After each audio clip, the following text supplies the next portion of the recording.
we're live. We're live. Welcome back to the Lonely Marks Wrestling Podcast here on the Lonely Marks Wrestling Podcast channel. I am Austin Pez. I'll be your guest host this evening. Jacob is on assignment doing the haha funny thing as he's been doing the last couple of weeks. Hopefully we'll see him back soon. But I am far from lonely this evening. We've got Richie Goodacre joining us. How's it going? I'm far from lonely, and that's all that I got. I'm doing good. Good show to talk about, and still got a full panel, so it should be fun. A lot of news. Yeah. Definitely, yeah. A lot of things to talk about tonight. We'll get there. JPL, I'm sure, me and him both got news little tidbits all over the place. I got all kinds of notes tonight because, my God, it'll have been in the last week or so. It is far from a slow news week, but how's it going, JPL? Not too shabby here. Another busy week in pro wrestling. There was a lot to watch on the weekend. So let's see what everyone watched and saw. There's technically 2 TNA events. There's NXT, there's AEW. So much going on. Oh, yeah. So much going on. Main event. Yes, and speaking of somebody who's going to talk a little AEW with us because he was there live at Double or Nothing and went to, was that your first pay-per-view, Eric, at all in general? Okay, very first one. But yeah, Eric Guevara is here with us tonight to talk a little Double or Nothing tonight. How's it going, Eric? Nothing wrong with me. But I was super excited to go to my first pay-per-view. This is my fourth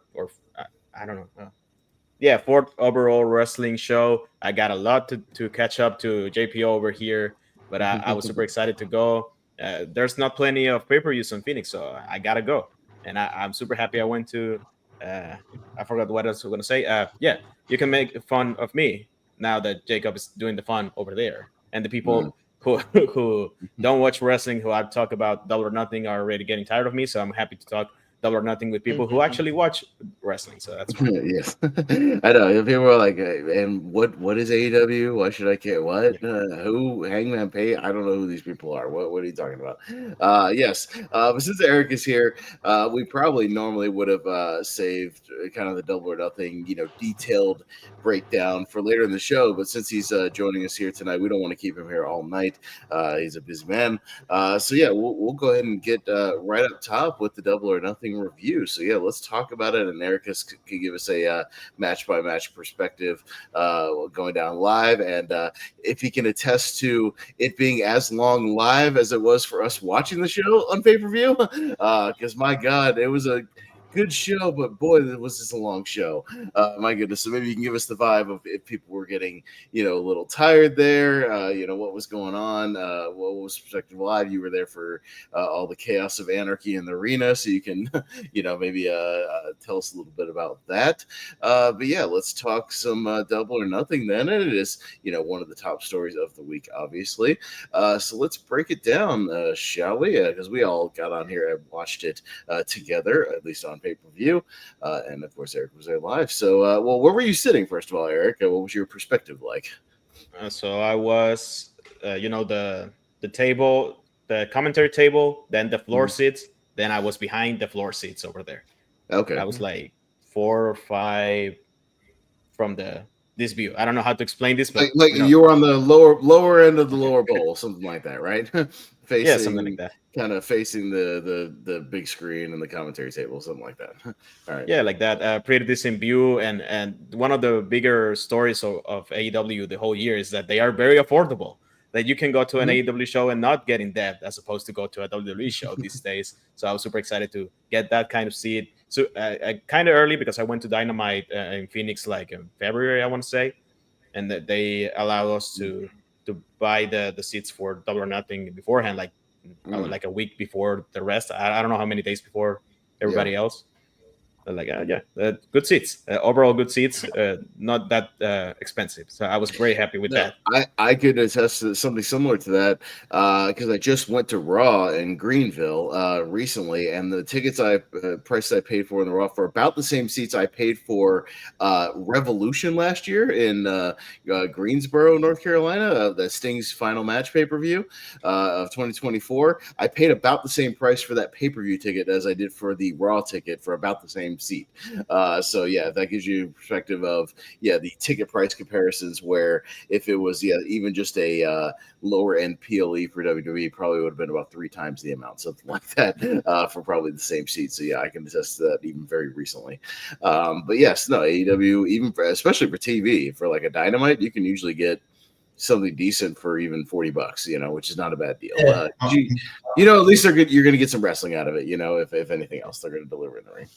Yeah, my seat was only 50, which was like the standard when WWE would come here, but it's probably when they come here next, it's not going to be that much. That's going to be more expensive, I'm guaranteed.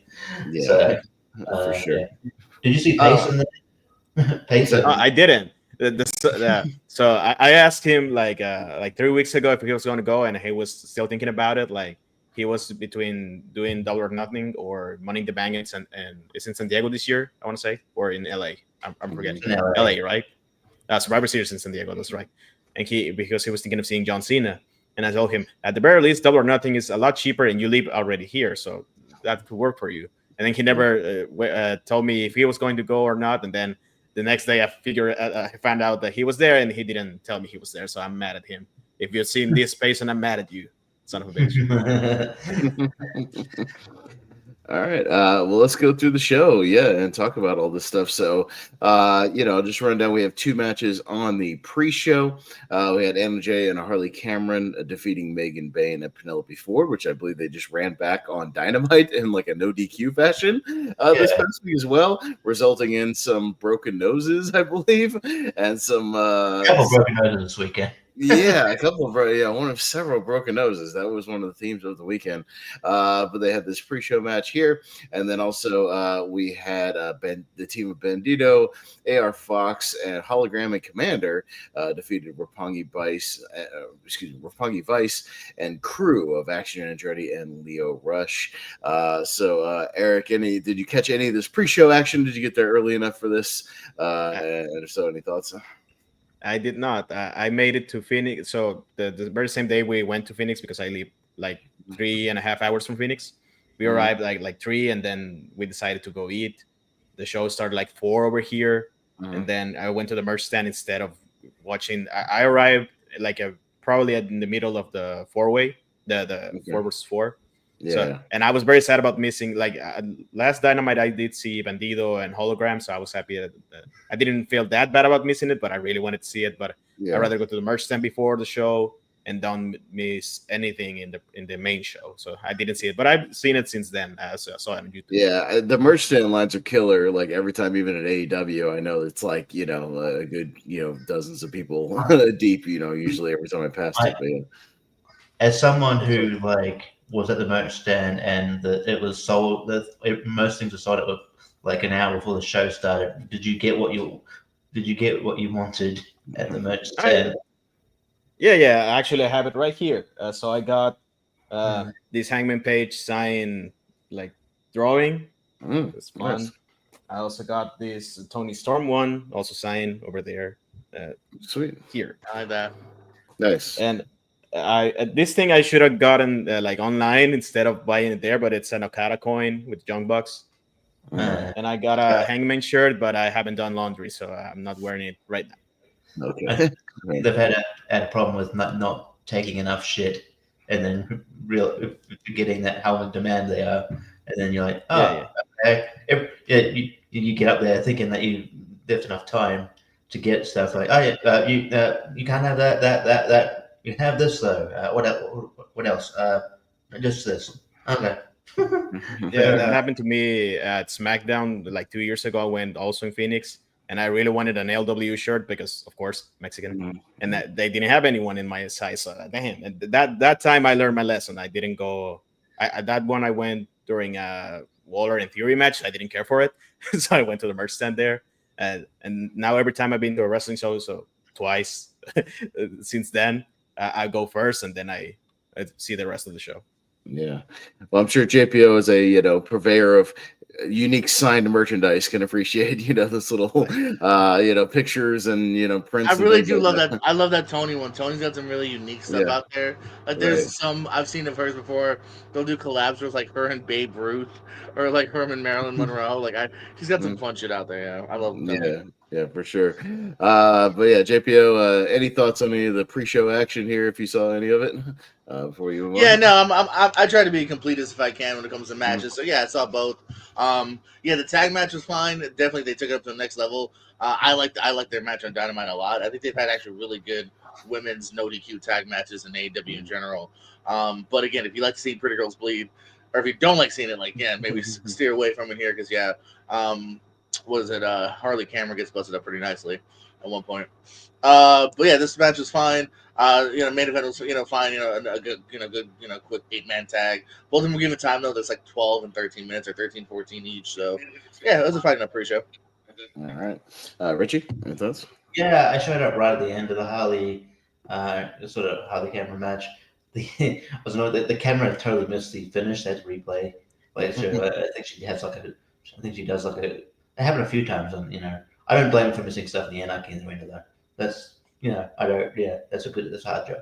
But yeah, I think she does a Crossroads stuff now, and it was a good match, and the lucha match was fun. It was what you expected. It's clear that they're going to bring in women's tag titles soon. That's Yeah. Is it? I mean, I feel like they've done these kind of matches before. So I Tony don't know pretty much made that clear in the post match or the post show scrum. That and pretty much alluded to that. Said that's on the horizon. Yes. And I was just thinking to myself recently, AEW needs more titles. Yeah, that's what they need. Megan Bain and Penelope have like a tag team name now. I don't know. I just feel like it's they're building towards something. So yeah. They have a name out. I don't know. I just feel like, yeah, no, they definitely are. But I also feel like in the past we've seen in similar things with, whether it's Willow and Chris or, Deanna started a team with Ty Valkyrie that's been quickly forgotten about. So I'm just saying we've seen it in the past, but it's Tony's actually straight up saying it. That all right. Yeah. Deanna, that's right. She's in the company. Yeah. So we kicked off the show proper we opened with the women's Owen Hart tournament finals.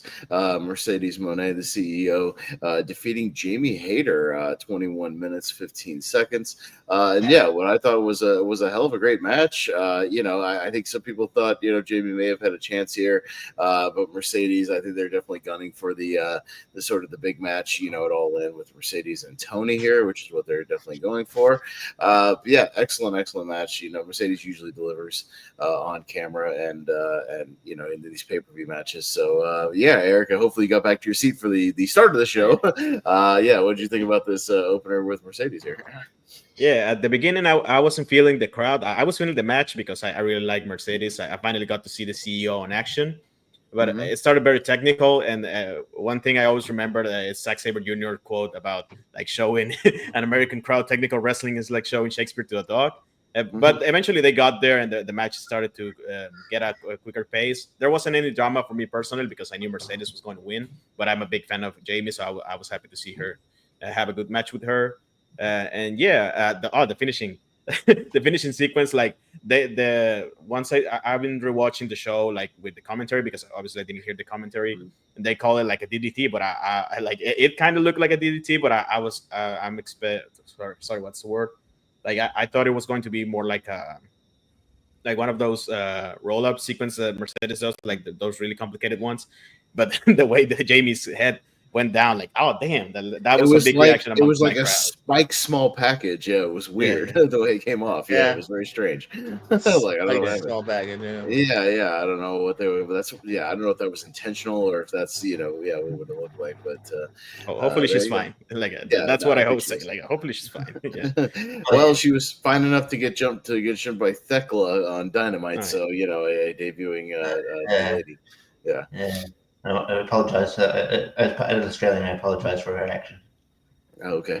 She's Australian. I gotcha. JPO, any thoughts on the women's tournament final here on pay-per-view? No, good opener. It's a match that we kind of thought might be the opener, bookend the show with your Owens Cup here. Definitely one of the best 3, if not 2, Mercedes matches we've had. This is good. Yeah, Reggie? Yeah, I don't know if it was a really good match, and I mean, it started me being my fucking losing streak because I mean technically the pre-show match started losing streak, but I was like, I'm the only one who had Jamie Hayter. I'm like, there was a couple of great close falls. I'm like, yeah, so and then I'm like, and then when she lost, I'm like, oh, okay, it's gonna be one of those nights for me.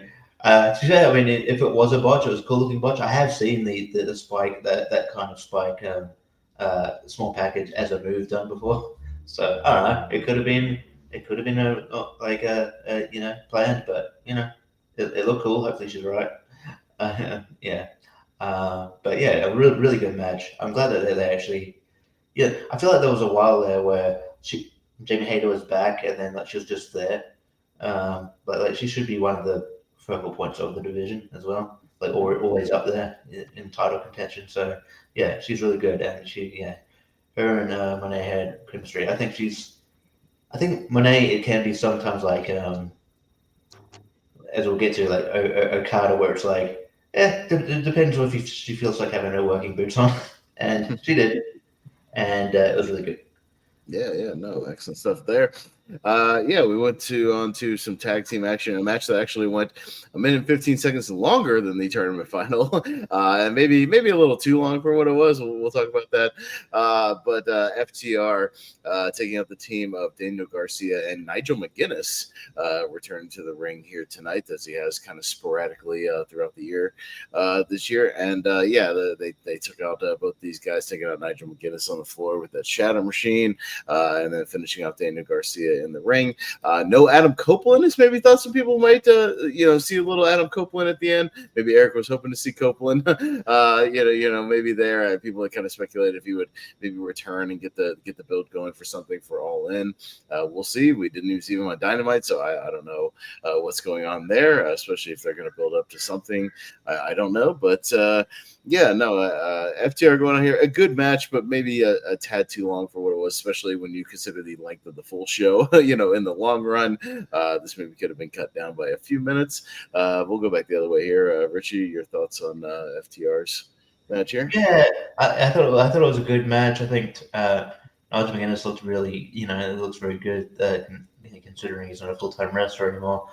And it's always cool to see him. And I think that if they if they were to go full time, they're not going to. But I think him and Danny Garcia would be a cool tag team in general. But yeah, I think it was a good match. Yeah, it probably went a bit too long. And I think when Tony Schiavone came out to sort of check on Nigel, I think that sort of maybe dragged a little bit because I didn't know what was going on. I don't know whether he was going to get attacked or what was happening there.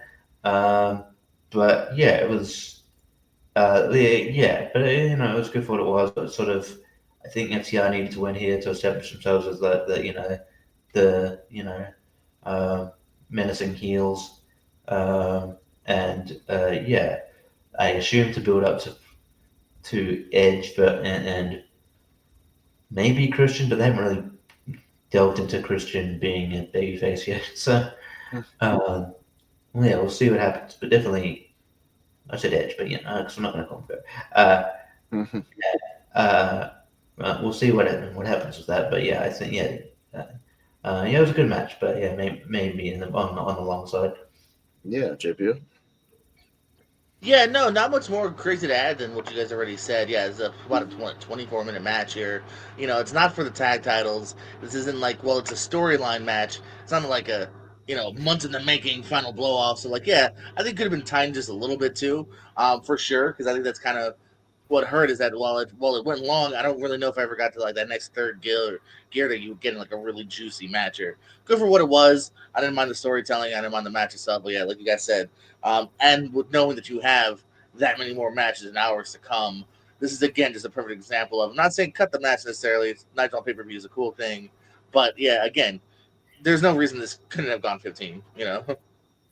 I feel like sometimes Tony's just like, all right, everybody gets 20. You get 20 minutes. You get 20 minutes. Yeah. Oh, you're Nigel. You gotta get 20. You got 20 minutes. No, I mean, 12 to 15 would have been just fine. It's fine. I think you could have told just the same story. But Eric, had this come on live, and what'd you think? Yeah, we're the rare Nigel McGuinness match nowadays. You get to see at least one of them live. So what you got here?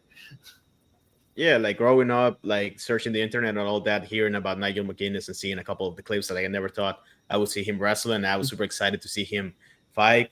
Same with FTR. Not same because obviously they've been wrestling for a lot longer. But back when I was first starting watching NXT, like FTR, they were my favorite, and I'm happy to see them as heels because they are much better as heels for me.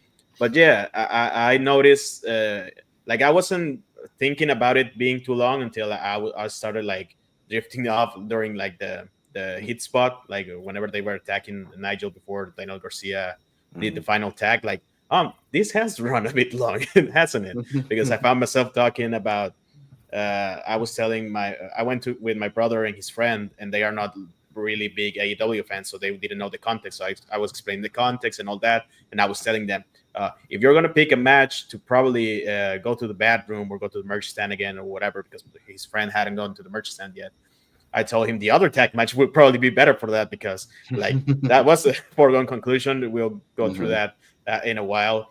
But they obviously haven't seen WWE. They knew of Bobby and they knew of Shelton and they knew of Dusty Rhodes. So they really wanted to see that match. But regardless, but there's a lot of really good technical spots in this one. Like Daniel Garcia is one of my favorite people to watch in the ring. He's very dynamic, even if he doesn't do a lot of the crazy spots. He's really fun to watch. Same with FTR and Nigel. That especially that suplex that like I want to say it was Dax. Like Dax counters Daniel Garcia's suplex and then goes for the power plex and the splash and all that. Like that was an impressive spot. They managed to record it, so I was happy with that. I didn't record myself stuff because I don't like recording and missing out on stuff. I can watch the recording afterwards, but it's fun to have those clips. Like, oh, you've seen those. But I would have also would have cut it like like 5 or 7 minutes. Like it ran a bit long, but I was still into the hype of the show. So I kind of didn't realize it was long until after, like, oh, that ran a little bit long, hasn't it? But yes, yeah, no, definitely. So we went on. As you heard the sirens, Eric, I'm sure live. It's a signal. An ambulance backing in, and we got this the stretcher match, which I swear to God, even during the stream, I was telling the other, I was like, wait a minute. So the object is to get him on the stretcher and then that's an ambulance match. That's not a stretcher match. That's a fucking ambulance match. I've seen ambulance matches. I've seen Kane and Champion Man. I've seen some of the Mike Awesome ones at WCW. Like, I know what an ambulance match is. This is an ambulance match. So just call it that. It's been in the video game recently. Wasn't it this year that they added it back to the video game? So this is an ambulance match because I've seen stretcher matches. Yeah, Big Show and Brock Lesnar had a stretcher match, but you just had to get him on the stretcher and get him past like a line. I'll be doing Randy Orton that one.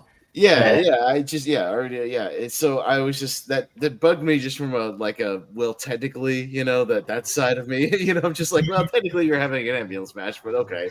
But regardless, we had Ricochet defeating Mark Briscoe here. And what ended up being a pretty fun, crazy brawl. Them doing a lot of nutty spots. Obviously, Mark Briscoe, doing moonsaults onto the stretcher and doing all kinds of crazy stuff. He gets busted open with the golden scissors here and there. I don't know if I did have problems, Eric, and one or two of the AEW shows where things would get in the crowd and they would not put anything on the screen. Did they put anything on the screens for you for any of this stuff here? Live? This time it was perfect. Like they had everything set up. But in the Dynamite show I went, we had the street fight between Big Bill and Powerhouse Hobbs. And for half of the match, they were on the crowd, and we didn't have any screens because that show wasn't like on a theater. So the only big screen they had was the Titantron one, and they hadn't figured out that. That was the thing I was telling my brother and his friend. Like, AEW is great in the wrestling and all that, but the production stuff can be lacking. And that was one of my examples in the Dynamite show. This time, that wasn't a problem, so I didn't. This time it didn't matter. I also went to that arena, so I knew they had the screens like on the top and the Titantron and all that. So I wasn't worried about that one this time, especially going into the Anarchy in the Arena match, which we'll go through that later. Your thoughts on this stretcher, ambulance, whatever you want to call it, match here with the Ricochet. I for one, I'm happy that it wasn't like a classic stretcher match. Like I noticed that like when they brought the ambulance before they had made the announcement that was next. Like, oh, it's going to be an ambulance match, so much better because that has a lot more drama than your regular stretcher match. You just push them over there. This was probably the top 3 match in the show. Like at that point, this was the highlight of the show. Like Mark Briscoe was one of those wrestlers that he didn't wrestle at the Dynamite I went, so I was really hoping to see him, and I was super glad that he gets like a pay-per-view match because he doesn't get that. Well, he has gotten. Didn't he wrestle in Dynasty against Ricochet as well? Probably, if I'm remembering correctly. Probably correct me there. Maybe I'd have to look it up. Some of these shows blend together, and I can't remember exactly who worked who on each one. But I'll look it up. Yeah, because I think Mark won like with a roll up or something. But Mark has always been obviously beforehand with the Briscoes and all that, but especially as a singles guy, like he's a super fun wrestler to see, and he did the Sabu tribute and all that. Like he's just super fun. And Ricochet, now that he's a heel, he's one of my, like as everybody else, one of wrestling's favorite characters. Like he's just so much fun. I was super happy to see Mark grew hair just to not be the bald guy in this one, because that was obviously the expectation going into the match. They're gonna yell at him about being bald, and then that was such a lot. You've seen the match, of course. There's a lot of fun spot in this one. A couple of the more outdoor spots happen on the other side of the ring, so I didn't get to see them as perfectly as I could see them like live, but I saw the screen well enough. And yeah, I expect the Ricochet to win anyway, because I'm pretty sure this is a third match or whatever. But still, such a fun match, and at the perfect land. Like I think it went like 16 minutes, something like that. It went 16:20. So yeah, perfect length. Yeah, not too long. Yeah, this one, yeah. If you're gonna have like 9 matches in your main show, that's around the time they should be, unless they are the main event, of course. Right. But this was perfect. Like everything they planned to do went as good as it could have. The blood was great. This is the match that everybody who didn't went to the show with me, but I've been talking about the whole week. Like this match is the one I bring up alongside Anarchy in the Arena. Like this is what happens in AEW shows. Very different to WWE. And yeah, this was such a great match. Yeah, for sure. Yeah, JPO, your thoughts on this stretcher/ambulance match here? Yeah, no. Once I saw this was the match on paper, I was like, yeah, this is gonna be a lot of fun. I almost have no doubt these two will put together a really fun hardcore match, and they did too. Like these two gelled, I think, pretty well here. Fun back and forth stuff. Yeah, like I said, I think it's fun. I think Ricochet has gotten exactly what he's wanted from this company switch. He's been able to kind of float his wings in a slightly different character than we've ever seen him as. Because even on like the Indies, I feel like he was always just that penultimate, baby face. So it's been fun to see him as a cocky heel. At least we worked well together. Yeah, this is fun. Yeah, Richie. Yeah, I really like this match. The spot where Mark Briscoe's like squeeging his head and shotting his head. That was really funny. I think Ricochet's coming into his own here. He's really shown WWE that there was more, like that they had more potential, and that he could just like the fall guy basically, which is what he was sort of being towards the end of his tenure there. And yeah, this match is great. It was there were definitely a couple of spots, especially when Ricochet goes for the shooting star press and he lands on the stretcher. I'm like, fuck, that would hurt. But this match was a lot of fun, and it was cool to see it. Like, I mean, you called it. That was probably this match is probably set up to be an ode to Sabu, and he does the whole the chair spot. So yeah, and I said it would actually be a bit more of an ode to Sabu if he messed it up, because Sabu didn't actually mind box. Let's say if he like went up to the top rope and then slipped off of it and went backwards or something, that would be more Sabu than anything else. Yeah, or have to run up and try it like 3 times before he hits it. Yeah, that would be totally Sabu. Yeah. Sometimes they just do it on purpose because it's like just fun. It's like like botching stuff. But yeah, no, this is a really really fun match. I could actually, there was like hints that Ricochet's doing, putting together a group. I thought maybe he'd be like a the mid-tier guy. I could see if they keep going with Ricochet, he could win the main title at some point. I don't know. I'm not saying he'd be the next one, but down the road, I think he could if they push him correctly. I think he's been very entertaining. Yeah, for sure. So next up we had the Hurt Syndicate defending their AEW tag team titles. Bobby Lashley and Shelton Benjamin with MVP taking on the Sons of Texas, the Ring of Honor tag team champions of Dustin Rhodes and Sammy Guevara. Another match that you could argue very short build here. So maybe kind of thrown together on the card here just to give the Hurt Syndicate kind of another win under their belts here. But they're very over with the crowd. Maybe Eric can attest to that. I think they're very, very over with these live crowds. Even though technically, as I ask Jacob Barber all the time, are the Hurt Syndicate heels or faces? Yes. That's the correct answer. Because I think MVP, they clown on crowds. I think they're technically heels, but they're just over. I think the way that crowds like to see dudes who hurt people, and do a very good job of it. They like that, but. They definitely came off as they were over, and a good effort here, by the Sons of Texas. But we all kind of knew this as a foregone conclusion here. But Eric, you alluded that your buddies, even just as casual wrestling fans, probably know who Bobby Lashley and Shelton Benjamin are. They've been around the block for quite some time, so know who these guys are. And they've been presented as great, big time stars here on the show. So I mean, fairly quick match, 12 minutes. You kind of knew the conclusion, but how'd this come off live?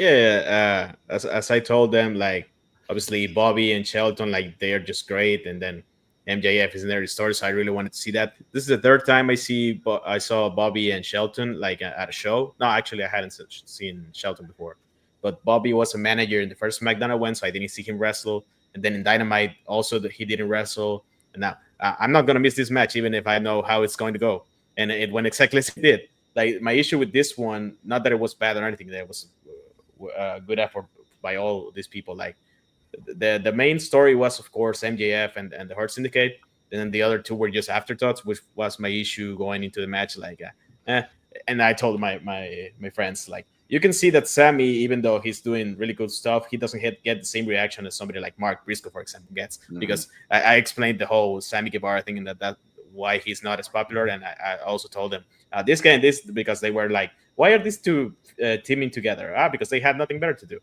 Because Sammy is just that has Sammy fallen off so far. Like Sammy can be like there's so many people who do the things Sammy does, and he's not as fun as a heel as like a Ricochet, for example. Like he's not as creative, and I like Sammy well enough. Like I think he was good for the first couple of years of AEW, but now he kind of feels lost, and that's why he was the least important part of this match for me, because at the very least I got to see Dustin Rhodes fight, and then the whole MJF stuff. Like that was a fun story bit, but it was an afterthought.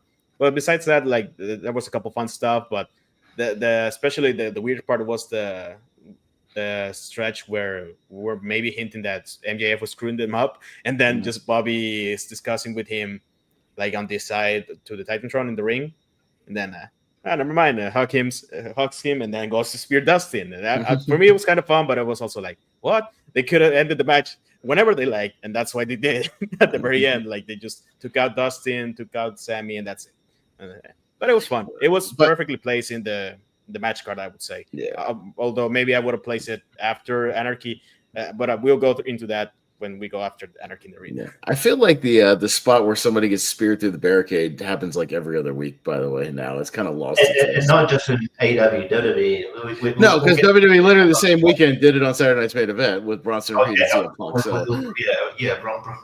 Bronson Reed.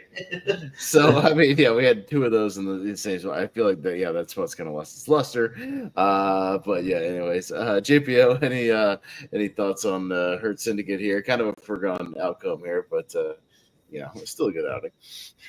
Yeah, for forgotten outcome, as I think I said this last week, this is the build to the match. We haven't seen Sons of Texas on TV since September. They come in, win one match. Here's the tag title shot.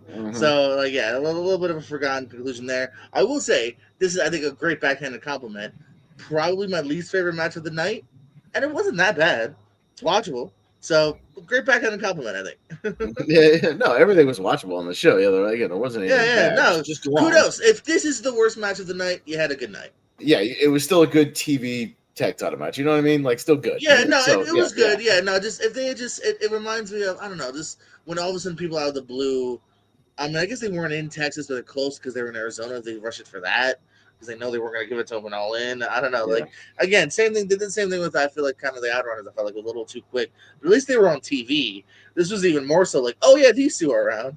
Who else do we have laying around? Like, just in the Yeah. meantime, before All In, that yeah, we can keep it going. Yeah. So I do hope. I am a Guevara fan. I feel like we haven't seen much of him because we haven't. So I hope Guevara's on TV a little bit more. yeah, we'll see, Richie. Yeah, this match was what it was. I think it could have been a Collision, but they probably wanted to, get MJF on the show. Have a tag title match. I think have a tag just like last month and have a tag title match. Yeah. To have a tag title match, and they want MJF on the pay-per-view. And her business, it is her syndicate, are very popular. So you want to hear that chant on pay-per-view, I guess. But yeah, I'm ready for them to actually face a team that could be a credible threat. Whether whether it's maybe the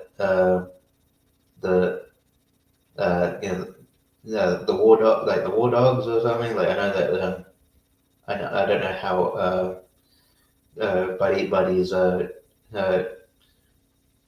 recovery's going. I think should be here soon, but I think that would be a good match. I know they're setting up something with like we'll get you later on with Brody King, but yeah, I don't know. It was alright. I'm just sort of getting over the like the Hurt versus match where Hurt again. Fucking hell, Hurt Syndicate matches where it's just like a foregone conclusion that they're just going to beat the shit out of them and win. But yeah, it was fine for what it was. But yeah, I don't know. There was not much reason to care beyond that. Yeah. I forgot something that stood out in the promo was that Dustin and Sammy were like, bet for the day one guys because they're in the first Double or Nothing. Like MJF was in the first Double or Nothing. Why doesn't he have a match?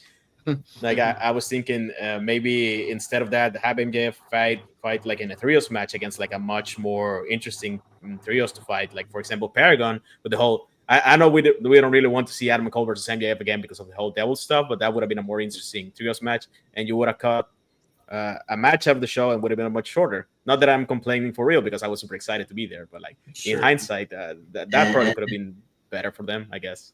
And if you had Adam Cole early on the show, then the crowd wouldn't be asleep. We'll get to that.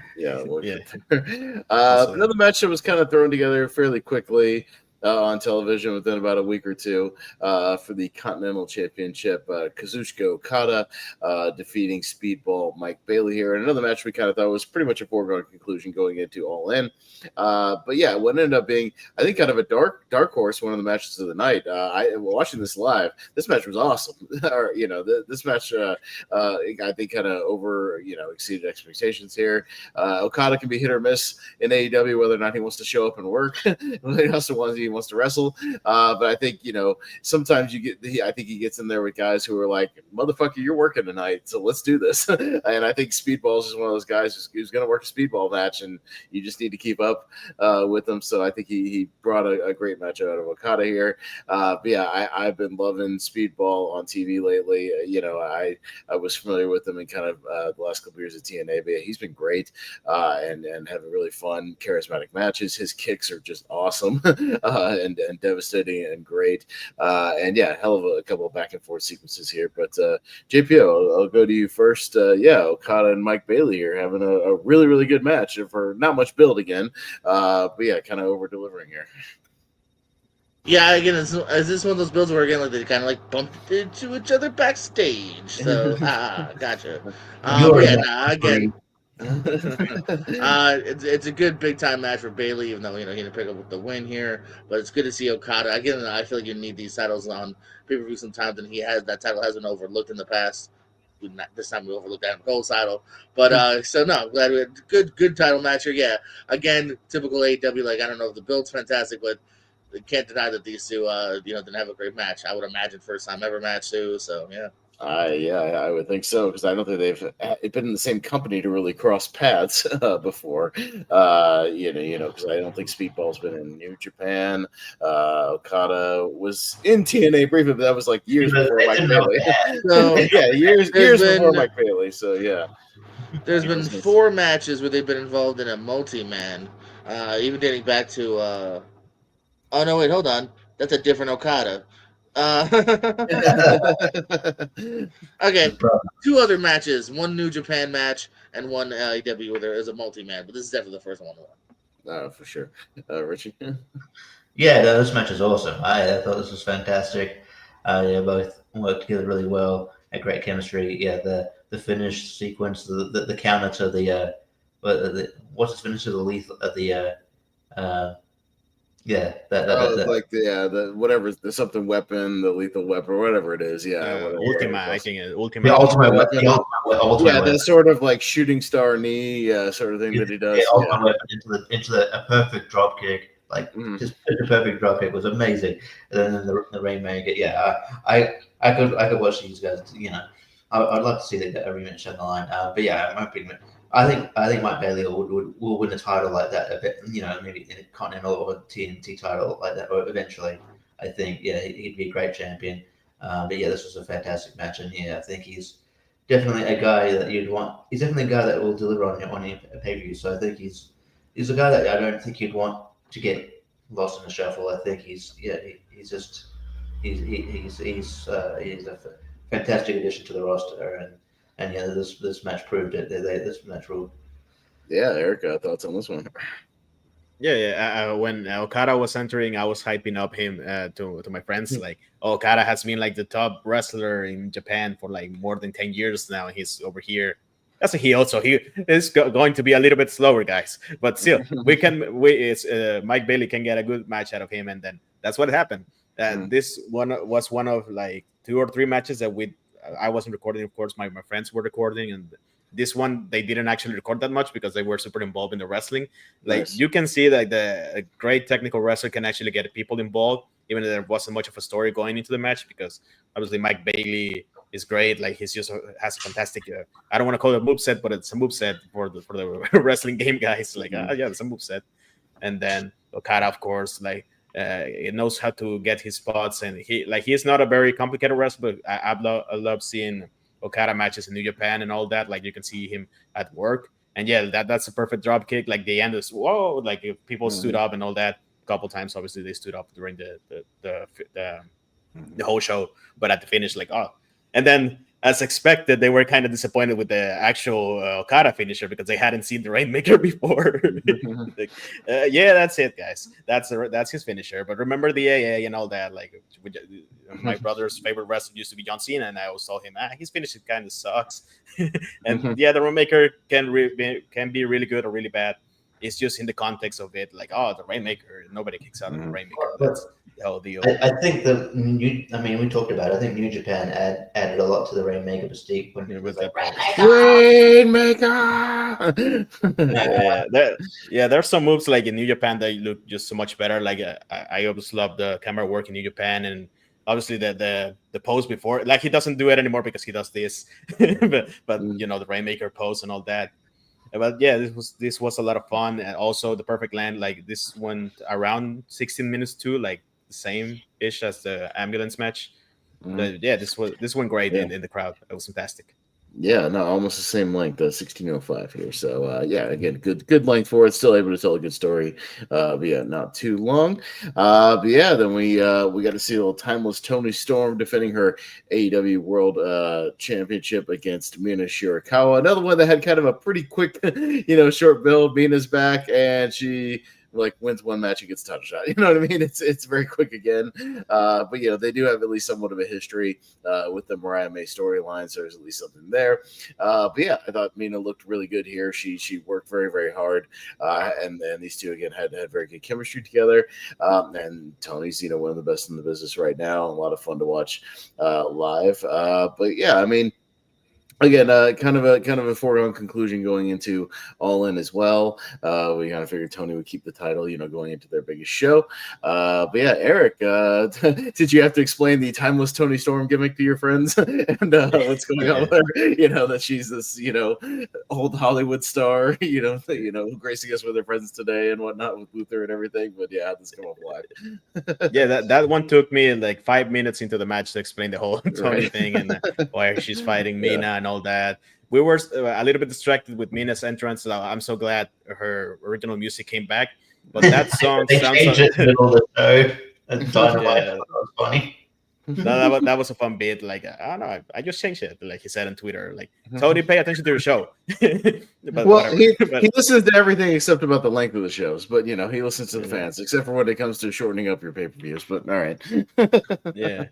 So the song sounds a lot like a very popular song over here. Like it's an old reggaeton song. So it's pretty much exactly the same song that you wouldn't get it unless you live over here or heard that song because it's a very popular song. But like, that's exactly that song. We were singing along to it when she was entering. Like, that's exactly the same song. So this is the match that they decided to go to the merch stand again. I stayed there. And to be fair, I got to see this match again because I was getting invested on Mina going to attack Tony's leg and all that. But this is the time when they started texting me about the build up to the next match and how I was telling JPO this before the show, like they went to the merch stand and when they were trying to coming back, the security people were telling them, "Oh, you cannot come here right now. Just wait there." And then we're like, "Why?" Because the wrestlers are coming over here. And then that's when I realized, Anarchy in the Arena is next because they were entering through the crowd. Yeah. And I'll go through that in Anarchy in the Arena. But I kind of missed a little bit of this match over there, but I got to the finish and all that like well enough. But I was like watching my phone, like, keep me posted about the other thing. But yeah, I love Tony. After Anarchy in the Arena, I went back to the merch stand and I decided to. I hadn't bought this one during my first trip to the merch stand, but I should have bought the Tony thing because I just love Tony. We saw the screen with the live feed with the way it was showing in the show, and my brother saw that they turned into black and white, and that's pretty cool because that's how we get invested in Tony first. Like she's such a fun character, and I've been watching the Dynamites before this show, and she's been great in commentary and all that. Like she's just really funny. Like she's great. But I gotta see this match again, to be fair. Yeah, no, she's another one who, we might still be talking about it in the end of the year to, win, Women's Wrestler of the Year again. I think she's still always kind of a top contender. She's great. JPO, timeless Tony retaining here. But, again, kind of a foregone conclusion, going into All In, but still a fun match here. Yeah, it's wrestling. Unfortunately, there is that always back of the mind of like you kind of know how things may work. But they're not going to take it off Tony before All In. Also, Mina, while I think she's really good and I think has potential to be champ in the future, probably not right now anyway. Like even if this was like a different month, a different time, because I think they need to build her back up a little bit now that she's a full-time signee. But still fun. These two do have chemistry together. They've known each other before, so this is fun. Mm-hmm. Yeah, Richie. Yeah, I have to look it up, but I'm pretty sure Mina Shirakawa hasn't been wrestling for a few years, even though her age. It's crazy how good she is, given that her experience. And these two have good chemistry. Mina has got like a lot of charisma herself, and she's at about year 8 at this point. She's a 2016er. Yeah, still, I know. 2018. I'm bad. But she was a late start. She didn't start wrestling until she was 7. 28, 29 years old, though. That's for a wrestler. Yeah, she's 37 now. So I mean, I'm just saying, fairly late start. Fairly late start. So you're saying I have a chance? Right. There's always a chance. Start the DDP yoga now. There's always a chance, JPO. I thought she's really. I think she'll win that. Like JPO said, I think she'll win the title eventually. She's got Butler's charisma it's not to real pun, but it is Tony's time now. I think Tony is the best woman, not just in AEW. She's the best woman in wrestling at the moment in terms of not in just terms of wrestlability and character. Like even after the show, she was doing the post presser, and she. I think she was asked about AEW's growth in 6 years. She's like, "Oh, it's good to be home." And then she decided to play this do a rendition of this really iconic Australian song called "Home Amongst the Gum Trees," and then used Luther's head as bongos. That was funny.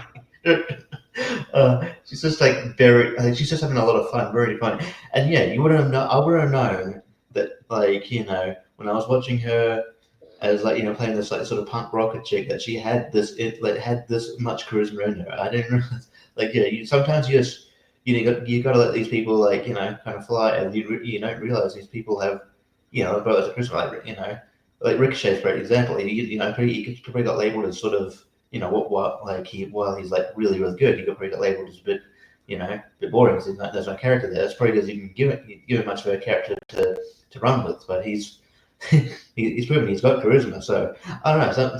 Sometimes you just got to flesh these things out of these people. So yeah, I think she's been great, and I think the match is good. And yeah, so I'm looking forward to the match at All In. That's going to be very hard to predict. That's going to be annoying. So yeah. Yeah. And then we moved on to, we've been talking about Anarchy in the Arena, which was technically not even the semi-main event of the show.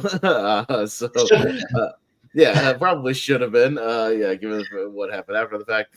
But yeah, we had looks like basically a 6-on-6 here. We had Kenny Omega, Swerve Strickland, Willow Nightingale, and the Ops of Samoa Joe, Powerhouse Hobbs, and Shibata taking on the Death Riders and the Young Bucks in the 6-on-6 match. Very wild stuff. Not normally one of my favorite matches because I think early they just hadn't figured out, the split screens and how to kind of balance, the different things. And, I just always appreciated once they finally kind of settled in and got near, the ring and kind of, sorted out the spots of, finally like, let's focus on this, then we'll focus on this, then we'll focus on this, just a lot of mad chaos, especially at the beginning of these matches. But yeah, I mean, they incorporated the music again here with initially the Young Bucks doing their founding fathers thing with this like Revolutionary War, drumming music there. At first, Kenny Omega getting on the mic and saying,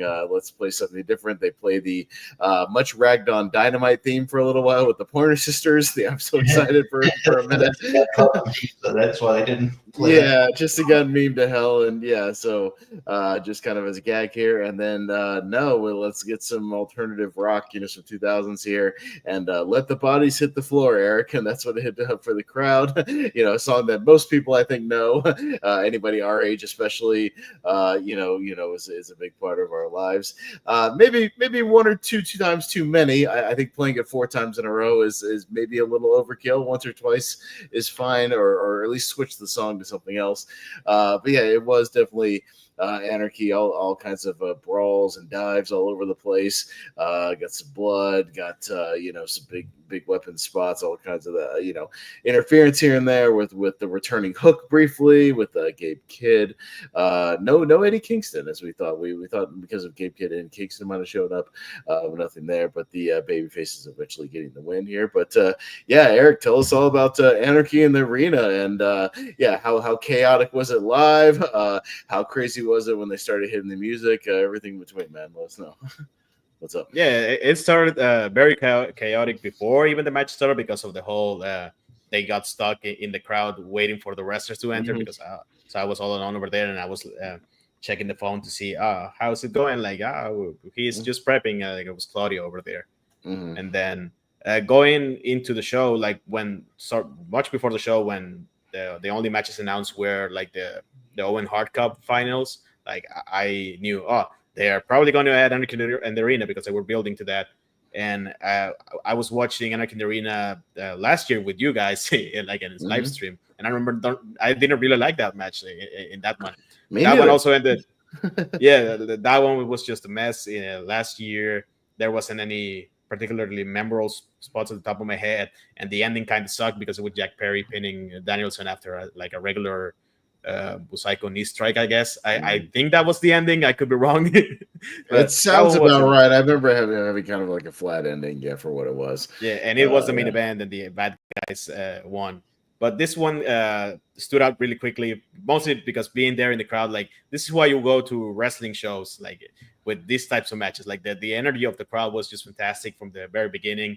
I had a big laugh over the founding father's entrance. Like I was just laughing my ass off over there.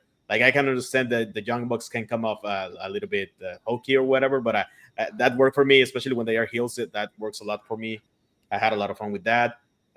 This is a very small nitpick, but I don't like some wrestlers shouldn't do cosplay, and for me, Swerve shouldn't do cosplay. But that's a me thing, I guess. Some people just fit much better in their own universes. They don't need to show me they are nerds. I'm a nerd. I know some of the wrestlers are nerds, but I don't need to see it for example. Kenny Omega tends to do like, he doesn't do full dress ups, but he'll do like tights that are, to like some anime he's watching or something, or Rey Mysterio for a while was doing like the comic booky thing, a couple of WrestleManias in a row until he got calls from comic book companies telling him to knock it off. I guess they we own that.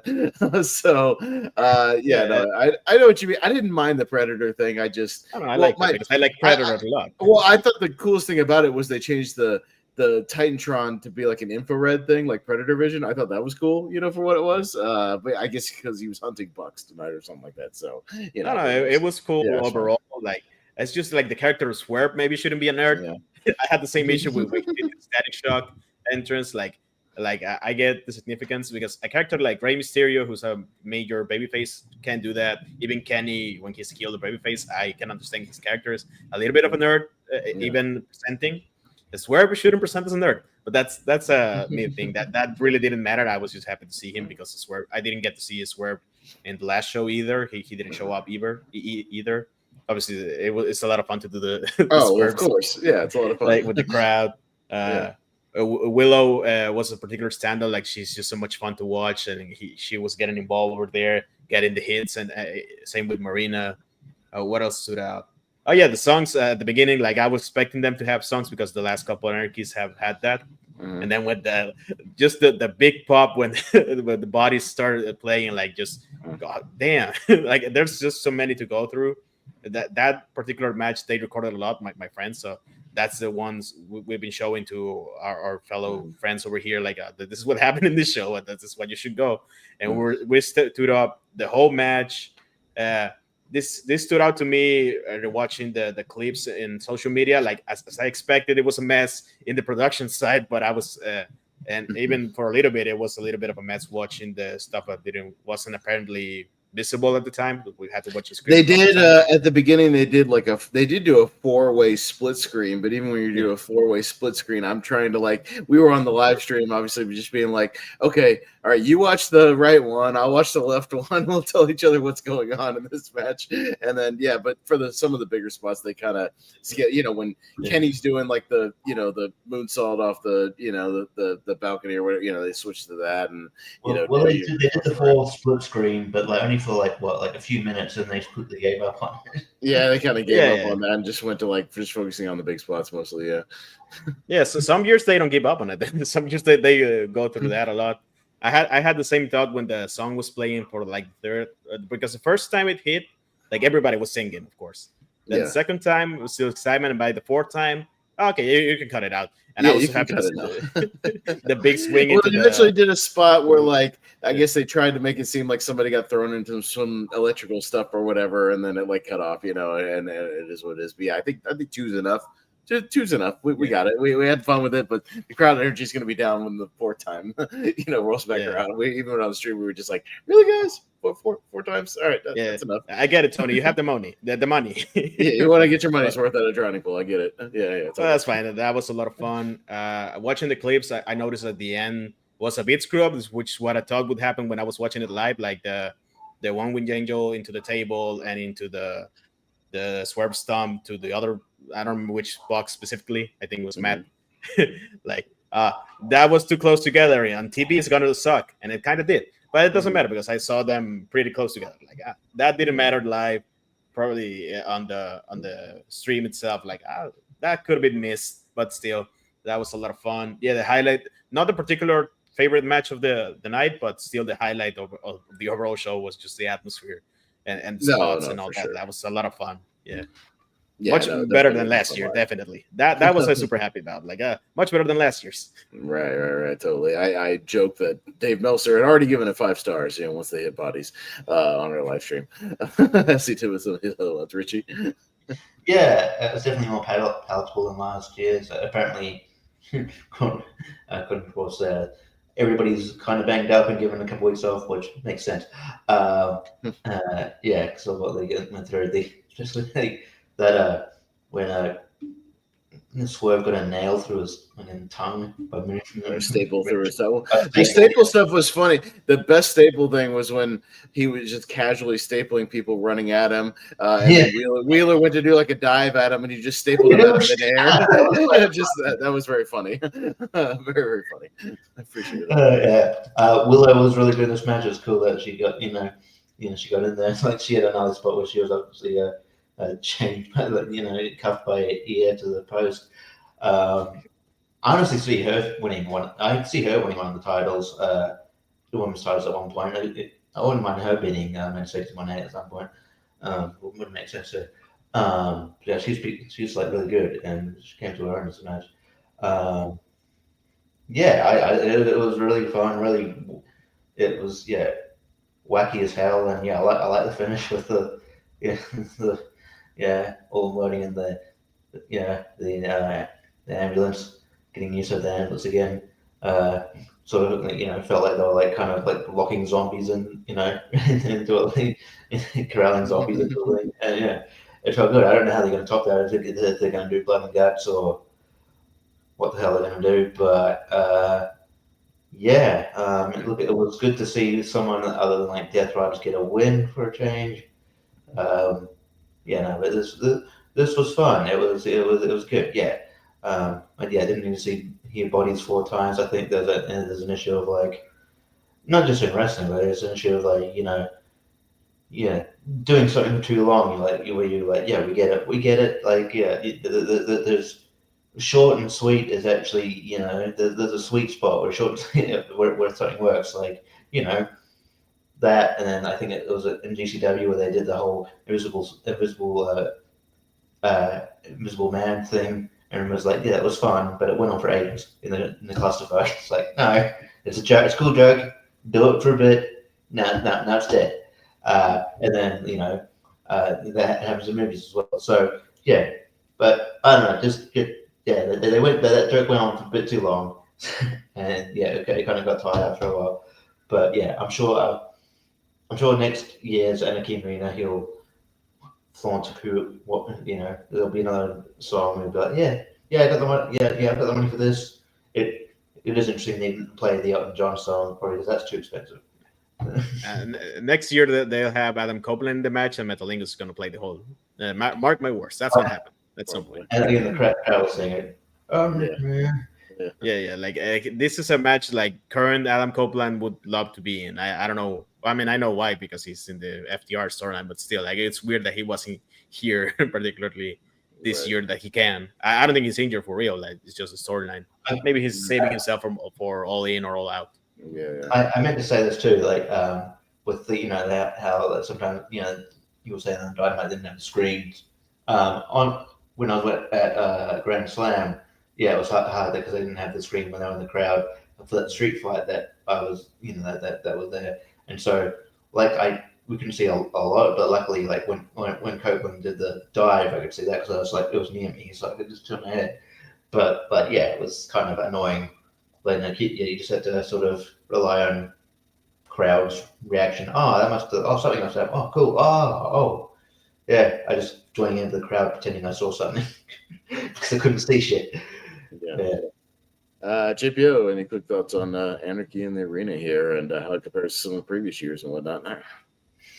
Yeah, I never mind these matches here. It's a breath of fresh air. You know what I mean? Like I like an eclectic card, so it's fun to just see a big ass brawl over the arena here. I do never quite understand how a Meltzer or anyone could be like 5 stars match of the year. Like it really is. It's not. It's a fun brawl. You know what I mean? The songs was overdone. I don't mind bodies. It's a classic. Early 2001 even has a bit of a wrestling connection as well, being a former pay-per-view theme. But yeah, one or two plays too many. And let's start mixing up the participants too. Like I love Omega and the Bucks, but let's get some other faces up in this. Yeah, no, maybe next year they'll mix it up a little bit with some of the guys. We'll see. Yeah, like Where they go. let Brody King get into this one or Copeland. Yeah, the War Dogs would be nice. Awesome. Yeah, some of those guys or FTR. Yeah, any of these other guys. Yeah, you could see kind of the Callis family is getting huge. Let those guys do this match. Yeah, let Takeshita and Josh Alexander. Yeah, some of these. Fletcher. Yeah, kind of mix it up a little bit. We'll see. Well, it was. Unfortunately, we had one more match before the main event that had a death slot. Unfortunately, sandwiched in between Anarchy in the Arena and the finals. I think the crowd kind of felt that too. Eric, was it a case of you think people were tired at this point, or just exhausted from Anarchy in the Arena, or saving their energy for the main event? What do you think it was with this trios match here going on? Yeah, for me it was. So I had to leave at the beginning of this match because my body was weak and I had to go to the bathroom, and I really wanted to see Paragon and all that. Right. But still, it was you noticed in the crowd, like everybody had to sit down because everybody was standing up during the Anarchy Arena match, and then like it's not like they didn't get a reaction because that was a spot that like they are popular. To me, Adam Cole has kind of fallen off, but that's the TNT title hasn't done any favors. Paragon as a name kind of sucks, but that's regardless. But still, like even though everybody involved is a great wrestler, and I was happy to see all of them, I did catch like the last 5 minutes and in the end and all that. I really had to go. A lot of people also I noticed went to the bathroom and all that. That's when I went to the merch stand again because I was already going to the bathroom. I might as well go to the merch stand again. But on one hand, maybe cut this one because the show's running long. Like I didn't have that issue live overall. But like if I had been watching it like on pay-per-view, like that would have been my thinking. Like, oh, this is probably not ideal. But on the other hand, being there live, like I was happy it was there because so I don't care that much for this match, but the next one is the main event. Yeah. So maybe I would have put 2 matches instead of one in between the Anarchy or whatever, just because the rest was actually kind of nice. Like like to have something to cool off before the main event, which was fantastic, but we'll get to that. So I have to see this one again, like overall, to catch everything that I missed in this one. And it's a shame it's these guys who got left in this spot, but I can finally understand after watching wrestling on live on stream or whatever for this many years. I can finally understand why there's a cool down match because it's kind of needed. You can kind of get tired after, especially a match so involved, so crowd involved like Anarchy. Like, oh, you might need a rest, and I'm happy that exists, even if the show could cut 2 matches. Yeah, it was more of a case where we were watching, and it's on the East Coast where at least I was watching, and this match is starting at 11:20 p.m. And you still have a main event to go that's probably going to go 30 plus minutes. And you still have to get through this, and sure, I guess it's used as if you need a break, but at the same time, I'd almost rather just kind of get to the main event and just get the shows over with at least before midnight. But I don't know. Yeah, would have been a. Man, you have this match on like a Dynamite, main event, and it's a great main event, with these 6 guys here, would have gone over great. But yeah, unfortunately, they just had a tough task here. But JPO, yeah, any thoughts at all on this kind of cool down here before the main event? Unfortunately, these guys have had a task in front of them trying to get people into it, but it just is what it is. Yeah, I think Eric kind of made a good point earlier of like maybe this is where the tag title match could have been because this does feel put in just to put in. And hey, these are 6,000 individuals. They had a good match. It's not a bad match. It's just, again, I think we felt it. I think the audience felt it. You know what I mean? Tony. Paul gives a little bit more. Tony gives a little bit less. Like, Yeah, it really is such a thing. There. Yeah. I'm learning that with my diet right now. I don't need 3 Big Macs. 1 or 2 is enough. Like, you know what I mean? Like, 1 might not be enough. Well, if you get the cheap $1 hamburger, you got to have more than 1. But if you get the nice $4 one, so I'm learning. Paul, Tony, join us, please. So yeah, no, I mean, again, huh? You can get 2.5 in. Come on, push it. No, you're a horrible diet coach, Richie. Jesus. I never claimed to be a diet coach. I'm just being a terrible friend. You're just the devil on my shoulder. But get the extra fry. But yeah, no, I again, it's not a bad match. Backhand compliment. Like I said, I even thought I think technically, if you can almost go back and rewatch this, I think you'll have fun with it more than the tag match personally. But yeah, as far as just timing wise, like I guess it's a good breather in a weird way. But like you also had a couple other matches that could have been the breather. Yeah, or just could have cut one or two of the earlier ones altogether and just gotten to the main event just a little bit sooner. And have it ended before midnight. But yeah, Richie. Yeah, I feel like and I guess I mean it's during the day here, but like when you're sort of like even when you're just sort of I guess it's a different experience live because like it's just more of an atmosphere thing, so you're not like as sort of you don't get as sort of like bogged down like maybe tired, I guess, but just like today, but it's just more like you've already been sitting here for like I've been sitting at a screen for like just sit there and screen for like what 4 hours, and then it's like you've got this, and then we're just seeing a huge match, and it's like and then you've got this match on that's like this hasn't really been built that much. It really does, could have been a Dynamite thing, and it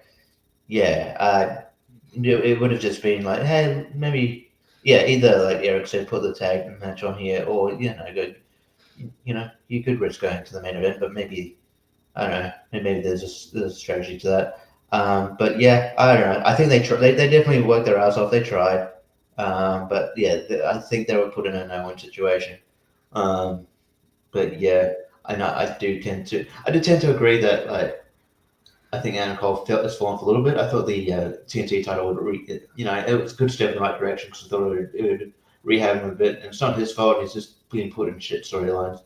No storyline. He has done nothing for a month. Aside from being in commentary, that's what he has done.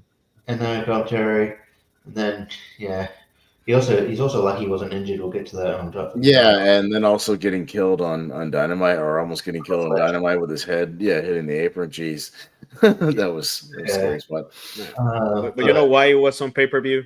Because of Go Ace. Like we didn't get Copeland. Like I was disappointed with Copeland, but I wasn't expecting him to show up. I was expecting Eddie Kingston to show up, and I was disappointed. Mostly because I knew Gabe Kidd was going to be there, and the expectation in my head was like they're going to be in a disadvantage. Might as well bring Eddie Kingston, who was injured by Gabe Kidd last time we saw him on Japan. And like just seeing Eddie Kingston, like he's one of my favorites. Like Eddie Kingston, and he didn't show up. I was that's a shame. That took away from my 5-star review for Under Kingdom.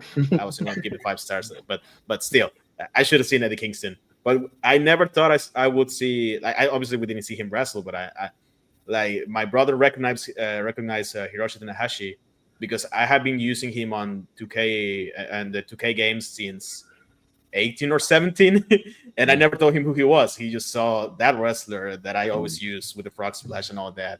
Because I when WWE was kind of bad, I watched a lot of New Japan, so Tanahashi was one of my favorites too.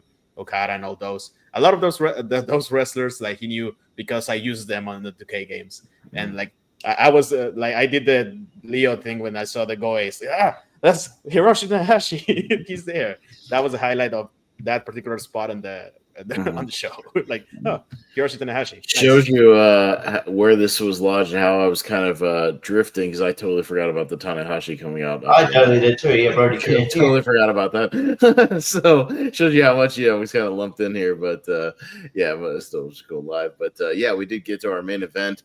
The finals of the men's Owen Hart. The winner goes to All In to face Jon Moxley, and one that I thought we all were kind of split on our predictions, and a lot of people didn't know, probably the most unpredictable match on the show for sure. But in the end, Hangman Page defeats. I got it right. Yeah. For sure. Hangman Page defeats Will Ospreay, and the Cowboy is going to Texas to face Jon Moxley. Will Ospreay, getting defeated here, but a hell of a back and forth match. These guys putting together a great story. Hangman doing what he needs to do, hitting a couple of lariats at the end to finally put away Ospreay. But really great back and forth main event. Probably one I need to go back and watch again because I think it was just late. I got into it probably not as much as I probably would have have had it gone on either early in the show or just a little earlier in the evening. But yeah, JPO, your thoughts on the main event here? And yeah, these guys still having a great match, even going on as late as they did. Yeah, man, 37 minutes even is what I have. Cage match says 36:59, but Wiki agrees with me on 37. Screw you, Cage match. I have 37 in a row because I made that joke right away that night in my mind. But yeah, no, this was kudos to them. Yeah, I had the prediction wrong. I guess later on, how dumb were we kind of thinking, oh yeah, the Cowboy really should go to Texas, huh? That might just been too easy to call. I think that's just because we're all so high on Osprey. Osprey puts once again a great match in, and kudos to Hangman. I will say I was never over him, but like there was a time where I was kind of like whatever with him to a degree. I'm the most high on him that I have been in a very very long time, and I mean technically I would take Max Caster to take the title off John Moxley or anyone because I just don't want the title on Moxley. I'm very excited for the idea of Hangman in general as well, though. And I'm legitimately gonna be bummed if he doesn't take the title because I want him and I really want the other guy to lose. If he does it, it's going to be like, well, then what's this whole Such a redemption arc? whimper. What's this whole redemption arc yeah. for? It only for him to fail. It's true. That's why like- on every level I want Paige to take it, and I'm also very okay with Moxley ending it. Yeah, so we'll see what happens there. But Richie, yeah, the main event here. Totally just waiting for Darby to climb down that Oh mountain. my God! Enough with the waiting for Darby. Enough with at this point. If we waited this long, then Darby can wait another 6 months to a year for him to get his shot. Like, let's just get this fucking Moxley thing over with, and then we can give Darby his spot later. You know what I mean? Like Darby can take it off of somebody else, and then he can fight Moxley later. That's fine. Yeah. But yeah, no, this match was fantastic. As expected from these two, just some it's hard to recap because these are just crazy spot after another. Lots of kickouts of moves. Felt bad for the one spot where they tried to do the Buckeye on the table and it collapsed, but I think they recovered well.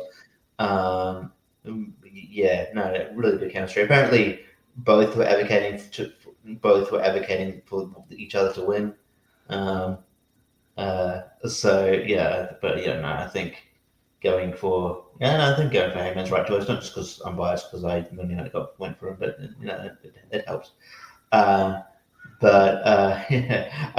When we were watching it with Cass, he was like, he's like, it makes sense because it's like Texas, and Cass like, well, he's from Virginia. I'm like, well, it's closer to Texas than it's a cowboy thing. It doesn't really matter. It's Texas is known for cowboys. It's closer to Texas than Essex, England.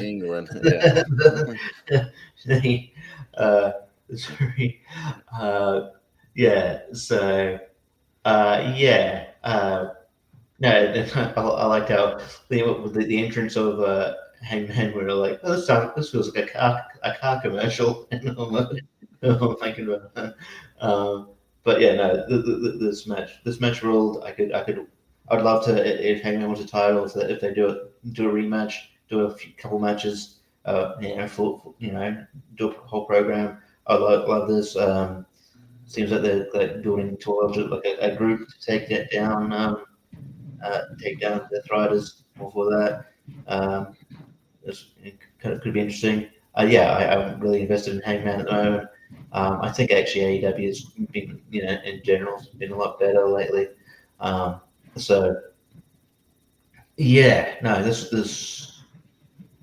match is fantastic. So, let's hope. Yeah, Eric, long main event here, but got to see a great Will Ospreay match live, which is always fun. And how to come off live with the crowd, telling the story here. The crowd really woke up for this one. Like, this is the most emotionally involved I've been in a match live. Of course, this is the only pay-per-view I've been to, but still, like, Hangman has been my favorite since they started the storyline when he lost to Chris Jericho and all that. Like, he's been the main character of AEW, and when he peaks, AEW peaks, and when he hits a drought, AEW kind of hits a drought because I've been interested in his storyline ever since, obviously, more recently after the the steel cage match at All Out with Swerve, like that match was like really stood out to me, and especially his performance at the very end. Like this is getting into something, and then it kind of didn't go into something because the part from Full Gear into there when he battled Jay White, even though those matches I think were really great.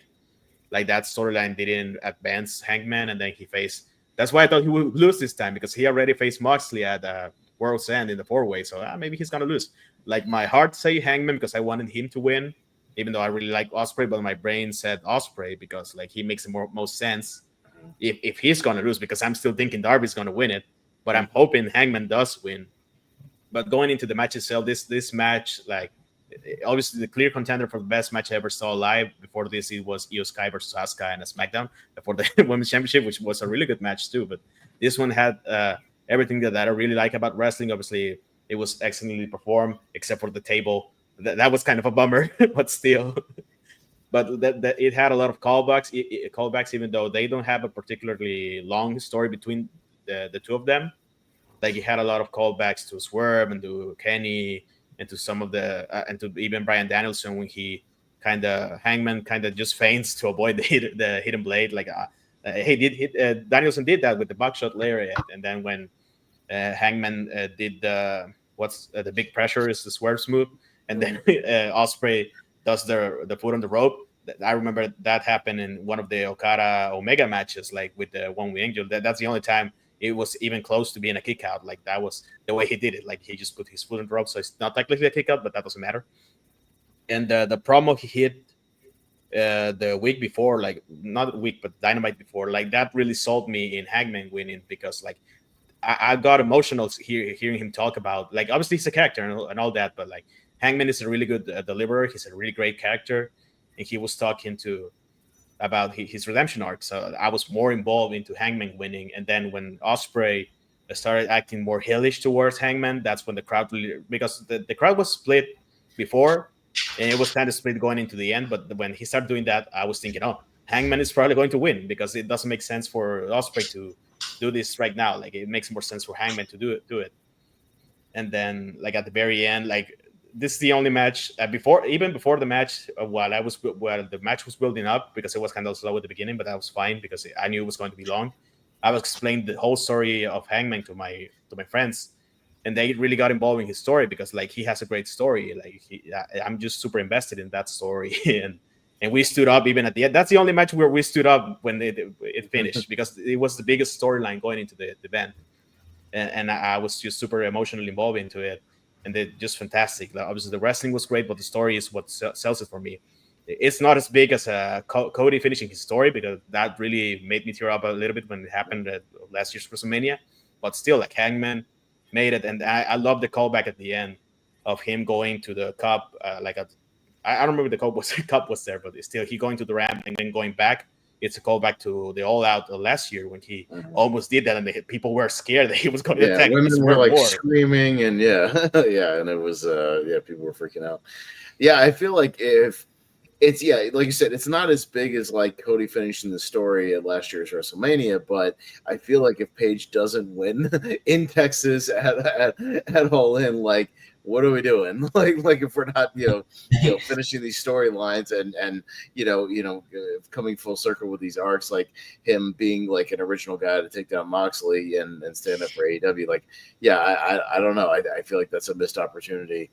But at the same time, as we talked about, even during that match, I was like, or the one before that, when I was the only one who bet on Roman when Roman beat Cody the year before that, and I was just like, I don't know, man, don't bet against Vince McMahon and Roman Reigns. It's the same thing this year. It's like, but there's always that sliver in the back of my mind of like, it's Moxley and Tony Khan. Like, do I bet against that? And this whole like him being set on Darby being like the guy to do it. Like, I don't know. I certainly hope, again, I just think Darby can wait a little bit. Like, you can still build that up with Darby, for later, and you can make that happen. I just, at this point, Paige is hot right now. His redemption arc is hot. I think you go with it and you pull the trigger. I feel like if you don't do it at this point, it'd be like they might get the reaction from the crowd like Hogan did when he turned heel. They might pelt the coming ring with garbage. It could happen. Like, I hope if they use Darby, like I don't like. I think I was listening to another podcast, and then they said, because they just started again Swerve with Hangman last Dynamite yesterday. Like, if during it's like a month and a half till All In. If during this month and a half he kind of patches things up with Swerve and manages to bring up a team, like, he's probably going to win. If he doesn't patch things up with Swerve, he's not going to win, because that's what I told. We're watching also with you guys. We're watching Dynasty, and I said, oh, if the Young Bucks are attacking Swerve, it's because Swerve and Hangman are probably going to team up at some point to take them. And they just mentioned that in the storyline. So I'm thinking, if Swerve is not on his side, he's going to lose, because I can see this the way they spin it. Like, Hangman cannot patch his redemption with the title, because that's not really the thing. The thing is the Swerve thing. I wouldn't like it like that, because the title is the most important thing in wrestling, and if he's at the top and like in a good space of mind, like that should be the end. And he can team up with Swerve, even being the champion, like at an all-out or Forbidden Door, when you don't need much of a build. Yeah. But like, I think that's the way they're gonna do it, because I think Darby has been the focus. Well, kind of the focus, because he hasn't been there, but still, like, he was the main character when Danielson won the he was the final frame. Like, he was the highlight of that. Like, when Danielson won and when Danielson lost and they choke him out again, and the whole Mount Everest. But I think it would be much better for the crowd and for AEW if Darby does like a Sting kind of save, like an Undertaker at the end of the Cody Roman thing. That's what like I mean. That. Darby can still help take down Moxley in that match if they wanted to, and even same thing with Ospreay and Swerve can form this like pro AEW thing, almost like the Cody and Roman thing, to like help propel the right guy to win the title and to end the reign of terror. You know what I mean? Like, and then still have him there as part of like the celebration, and then you can bring him back into the fold. You know what I mean? He can still have a moment to maybe get involved against Moxley and do something to Moxley, you know, that helps, you know, Page take him down. You know what I mean? Like, and still get that moment. Like, I think there's a way to do that if you want to have him involved. And I think he could even be involved if they do like a casino gauntlet or whatever, you know, the casino, the match, as they tend to do it All In. You know, he could come back as a surprise there, and then help.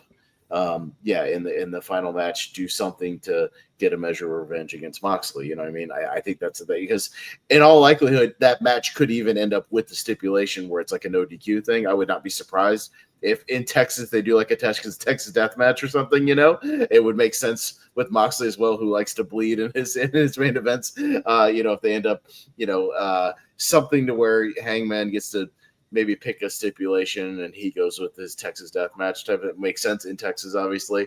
And then you could do like have people interfering or helping him out or whatever. Even tease, like maybe Swerve comes out, you know, is he going to screw over Page, or is he going to do the right thing for AEW and like help, you know, him defeat Moxley? You know what I mean? And then you could still run with that after the fact. And you can build towards, like, I don't know if when they're going to do it. But like that could also set up like maybe a blood and guts thing, where maybe if the Death Riders lose, they got to disband or something like that. Something where it's like a definitive end to that, to the Death Riders arc, the Death Riders terror, stranglehold on the company, and then so then you move on to something else. So I don't know. I could see that building out to blood and guts or something like that. So we'll see how the no, go ahead, Eric. Sorry. No, I was gonna say, like, AEW has been much better this last couple of weeks because the Dead Riders is not the main storyline anymore. They are still he's still the champ and all that, and they were involved in one of the biggest matches of the show. But the focus of the show was the build up to Hangman and Ospreay. Like that's the main thing. Well, and even the opening of Dynamite this week was Swerve, Ospreay, and Page. I mean, again, that dynamic between the three of them, you know, and the fallout from the match and going forward into All In. Like Moxley was on the show, but he was involved in a different thing.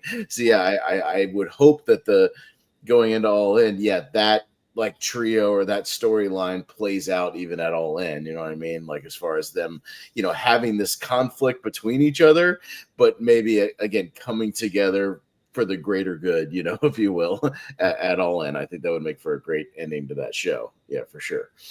So No, since it is kind that of should their be the WrestleMania. thing. The other thing is that Forbidden Door is next after All In, and since it's in London, I think so they might want to do is Osprey versus Moxley there if Hangman doesn't beat Moxley, but that would be a shame because Hangman is so hot right now. Yeah, and I forgot the move on because I forgot the other point I was doing with the Forbidden well, Door. I think Osprey will be in a big match at Forbidden Door, Yeah, regardless that's whether or more not like it's for a if title or he. anything. But yeah, he could still be in a big match, or run something back. But no, I was just gonna say we've been going an hour and a half on Double or Nothing, so let's wrap it. We have a lot of other news to get to, so let's wrap it up there. Kind of your overall final thoughts and maybe a score out of 10. But Eric, you were there live, so maybe you're a little bit biased since you were there live. But out of a 10, what would you give it? And your kind of final thoughts on it? Yeah, I'm a lot biased. Obviously, the biggest show I've ever been to. Like, it didn't feel the length overall, except for the stretch in between the main event and Anarchy. But even then, like, especially for the amount of money you pay, like, I don't mind getting that many matches. Like, I don't understand why Tony does it like that. But I can also understand, like, even what, especially I obviously I live on the closest to the West Coast.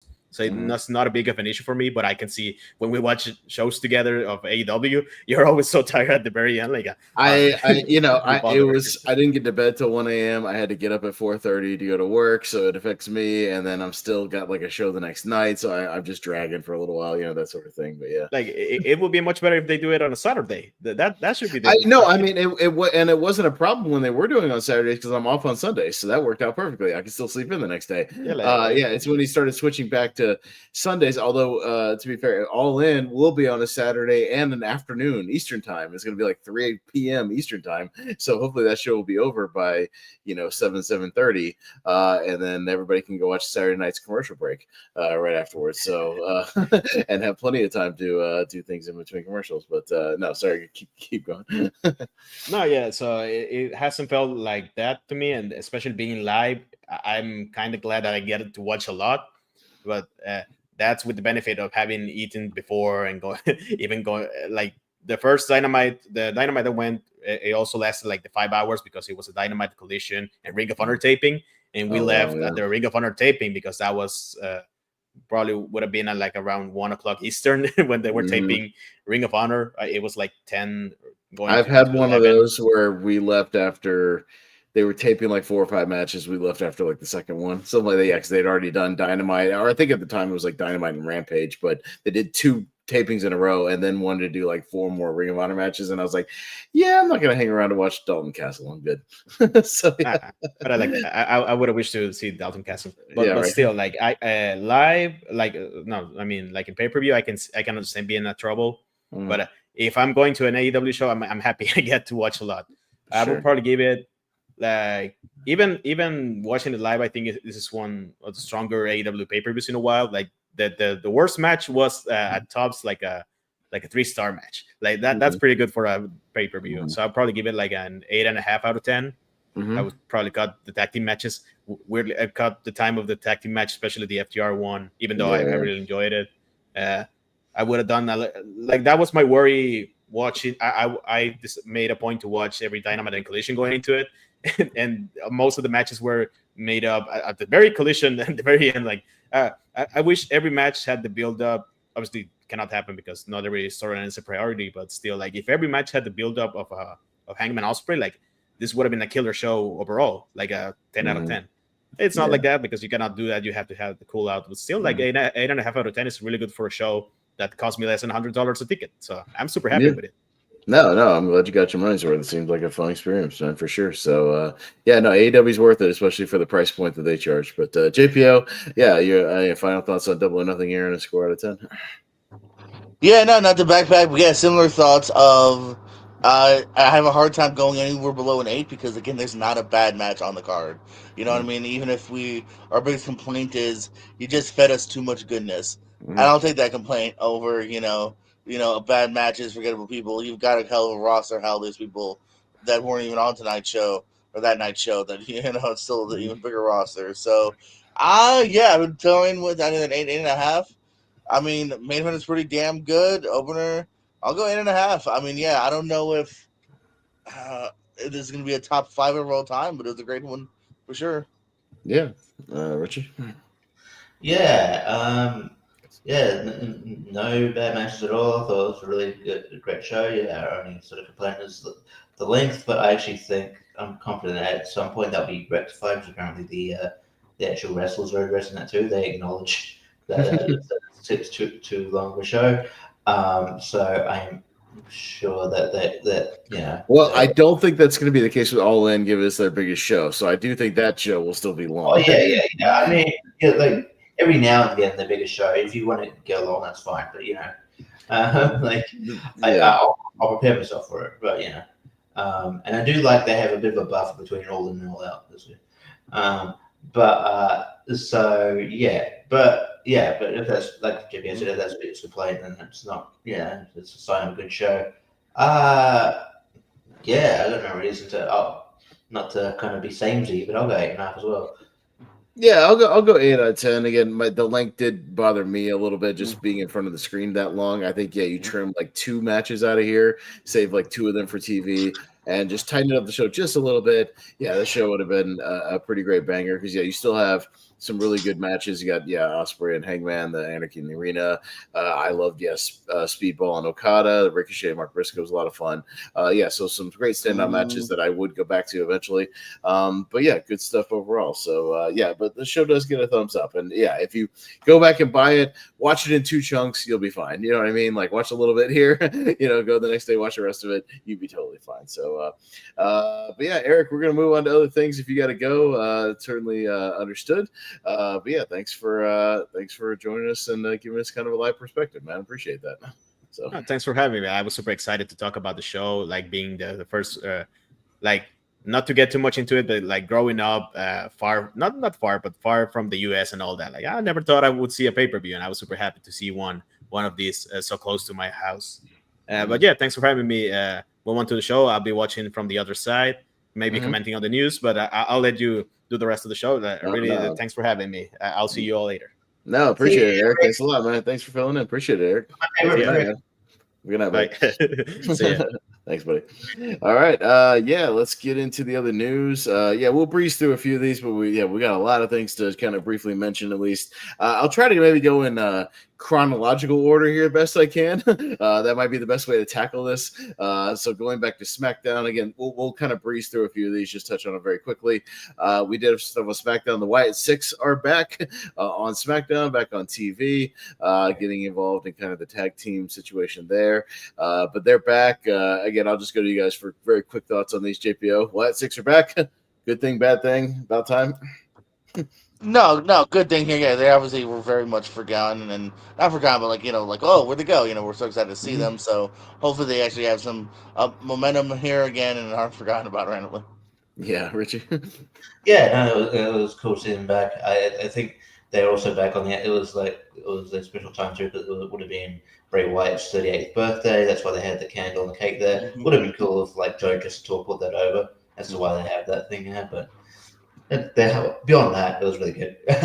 But I don't want to rag on Joe Tour too much. I'm not a huge fan. But it's always good to see them back in the fold and see where they go from here. I'd like to be tag champions, whatever combination they decide to go with.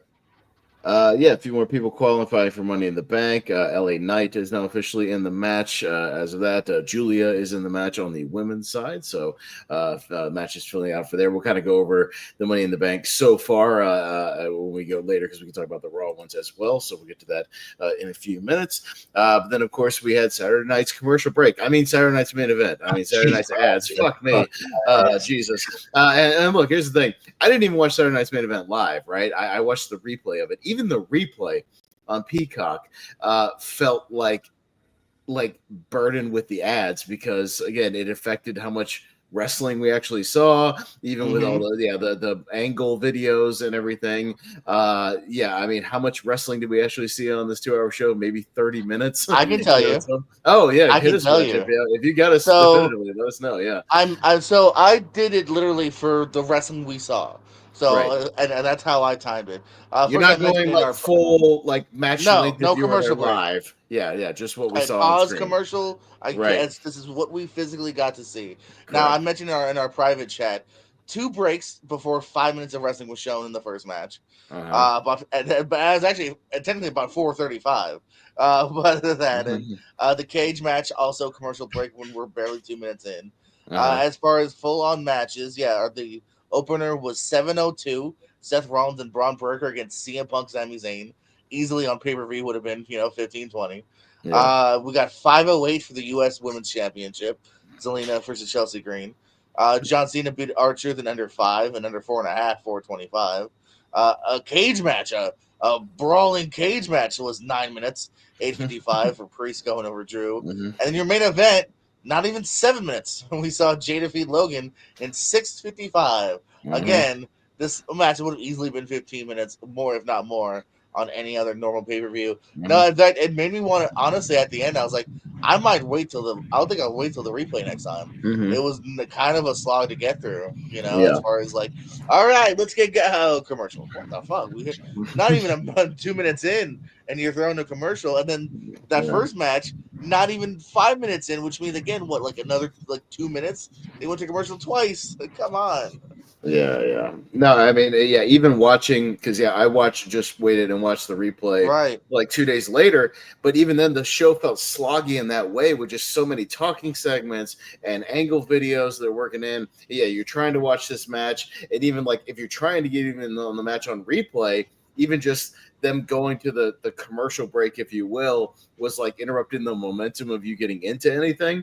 And it was killing like just any kind of story you would see. Again, if you saw it live, I'm sure in the crowd with no commercials, you got to see the whole matches, probably came off much better. I would imagine that, if you were able to watch these full matches and whatnot. But the ads are supposedly the cage match. If we go by cage match, supposedly the 7:02 minute tag opener is 13 minutes.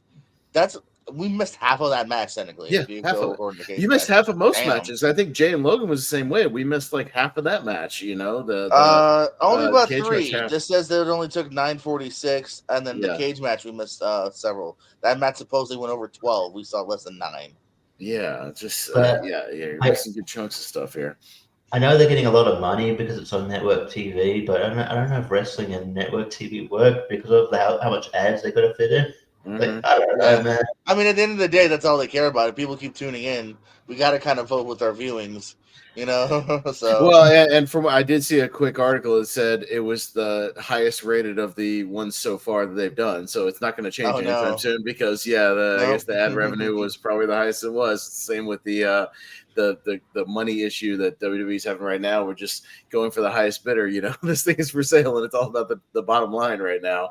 But we won't go match by match. We'll just kind of get you guys overall thoughts on at least what we did see, and at least the angles. Obviously, we had Bronson Reed being revealed as kind of the third man for Paul Heyman's group here getting involved, and then we had a little bit of aftermath on Raw, and then Cody Rhodes returning and getting involved, setting up what looks to be a tag match at Money in the Bank. We'll talk about that. I think a really fast promo until it went off the air because he had like a few seconds. Well, because they probably commercial. We gotta go. Okay, ready to go. This isn't Raw or even SmackDown. They can have a little bit of leeway. Like, nah, you got to finish this shit up. It's time. And then if you guys want to touch on Jesse Ventura's, well, you're welcome to do that. Yeah, he seems to have one every show, something that goes viral or what. Although this one, I not that I agree with him as far as him being oblivious to that rule, but like I do agree with the finish being that like I don't understand why Damien didn't just pin him in the middle of the ring. Like, why wouldn't you just pin him after doing that move? Like, I don't understand why it's better to walk out of the ring to win than just definitively pin him in the middle of the ring, especially when we've heard the news that Drew McIntyre might be taking some time off to heal some injuries. Like, you can pin the guy. It's fine. He can come back later. It's just going to take some time off. So I do understand that frustration. But yeah, him just not knowing that that's a way you can win was weird because he's like even back in his heyday, you'd think that like I'm pretty sure that was a rule. Like, well, Jesse also had a weird moment where he said NBC back in my day would never allow cage matches. He commentated 2 Saturday Night's Main Events cage matches back in the day. So Jesse, you literally on Saturday Night's Main Event were I called him on that live in the group chat. I was like, and not the group watching. I was like, hold on, there was cage matches in the 80s. What the fuck are you talking about? Yeah, what are you talking about? They have cage matches on Saturday Night's Main Event that you called, Jesse. So you're This isn't the Chamber or Money in the Bank. Like, this is shit that's been around since. What's the first cage match? The 60s? The 50s? Yeah. I'd have to look that up. Yeah. But anyways, Richie, just your overall thoughts. We won't go match by match, just overall thoughts. Overall thoughts. I thought, I didn't expect Bronson Reed to come back this early. I thought he was coming back next year, to be honest, because I thought this injury is pretty significant. But yeah, I'm glad to see him back. I think he fits in within that group. Even though people, online are going, well, but he splashed Seth Rollins. Well, maybe he impressed him. So, yeah. Well, that's kind of what they said in the follow-up promo is like, it makes sense with Paul Heyman and Seth Rollins realizing like, no, it's just Seth was just the top guy. And it was right after Bronson was told, like, we're not going to give you any spot. And he had to make his own opportunity. So Seth was kind of wrong place, wrong time. You know what I mean? But Seth realized that, like, I want that guy with that kind of fire to be like, to make his own destiny, you know what I mean? So, like, it makes sense. He wants that on his side, and that's fine. I have no problem with that. You could also look at it two ways. It's like, I would rather have that guy with me than against me. Yes. No, 100%. But yeah, the match was whatever. Yeah, it's annoying. Yeah, it would have been better if we saw most of the match, but you could say the same thing for all the matches on this go. But yeah, I'd love to see them to tag team Braun and Braun. Fucking great meaty tag team. Mm-hmm. That's great. The women's match, I think that was one that was thrown together like the day before or something. The good match until like it was a weird botch because like she got caught up in the ropes instead of like untangling herself, she just did a kick anyway and fucking just booted Chelsea right in the face. I'm like, that was another broken nose over the past week. Yes, that was strange. I thought maybe there was a chance that Chelsea actually regained the championship just because I don't know. I like Zelina. I don't know if she's necessarily catching fire as the United States champion. I'm surprised she even won the title in the first place. But yeah, I don't know. Okay match up to that point, I guess.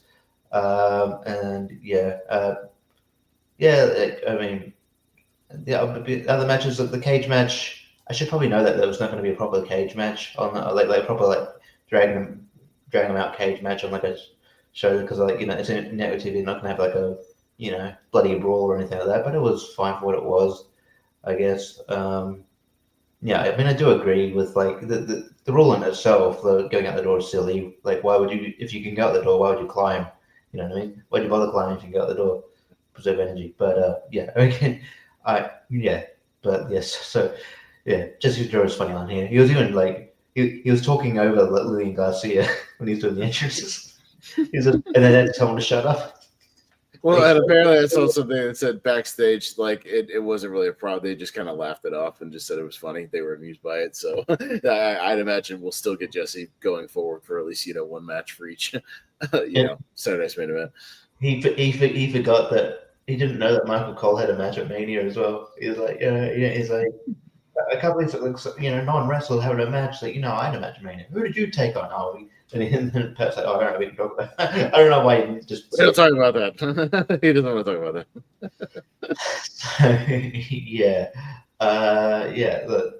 that.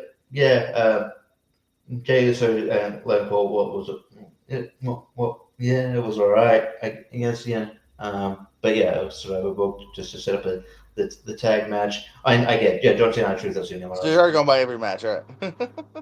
John Cena R-Truth is what I missed. It's clear, unfortunately. He says it in an interview with Stephanie and like it too, that one of the reasons he's retiring is because he's regressed. He feels like he's regressed, and it shows he's slower. I feel like R-Truth did John Cena's moves better than John Cena's did his moves. but it was I didn't expect it to go longer than it actually did anyway, necessarily. And then maybe that belt shot sort of helped him, but I don't know. I'm not sure if the jury's out whether that this heel run's actually working, but we'll see what happens. I'm willing to sort of see that. I'm on the side that I don't think it's working very well right now, but or it's not working out too well. But JPO, yeah, your overall thoughts on Saturday Night's Main without going match by match like Richie did, and we said we weren't going to do it, but we did anyway. Yeah, we'll go match by match. So here's my thoughts on the first match. So here's a match by match. Every move by move. Yeah. All right. Anyways, we realize we're almost at 2 hours, and we got like new items, news. I know. Yeah, we got. I'm trying to blow through these new items. We got to breeze through these. We got a lot to talk about. Come on, Tyler, breeze them, y'all. Yeah. No, real quick. Yeah, no, I felt the times. Nothing was bad, but everything did feel rushed. You know what I mean? The other day when your main event is 7 minutes, you're great. I want to see CM Punk 8 minutes. Yeah. So yeah, no, I felt the times. Also too, it's just starting to feel a little battle of the belts AEW style to me. You got to make a title change and do something big at some point, or else these feel kind of inconsequential. They feel like it's the B show, which I guess it kind of is, but you got to do something. Because other than Chelsea Green being the first ever women's champ, U.S. women's champ, there's been 0 title changes. So it's very much starting to feel like you can really kind of skip these shows to a large degree. Well, I do think there will on the next one, given the fact of when it's happening opposite All In or the same night as All In. I do think they will load up and maybe do some newsworthy stuff on that one, but we'll talk about that in a little bit because I've got. I was cool seeing. I did pop for Bronson. I'm a big Bronson fan, so I was happy to see him back. No, and I'll talk about that weekend and how that's shaping up for the All-In weekend with the other shows. So I'll get to that here in a minute. I have that in the news, so we will talk about that here very shortly. But again, moving on from that, I believe the next big thing was NXT Battleground. Some news-really stuff coming out of that. Obviously, the big thing was Trick Williams winning the TNA title, and JPO, I believe, is the first time a WWE contracted wrestler has won an active TNA championship, or at least the TNA Heavyweight Championship. Sure. So yeah, this is an interesting, big newsworthy thing, JPO, for sure.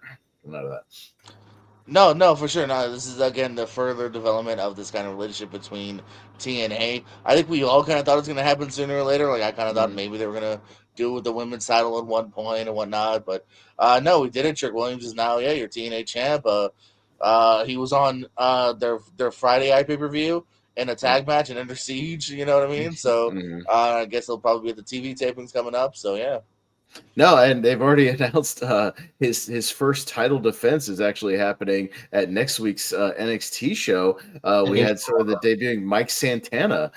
Mike Santana shows up, and they've already announced that Trick Williams versus Mike Santana is happening for the TNA title at next week's NXT taping. So now I fully suspect that might not have a definitive finish. I have a suspicion about that they're kind of rushing it quickly, and then something will happen, and maybe they'll run it back.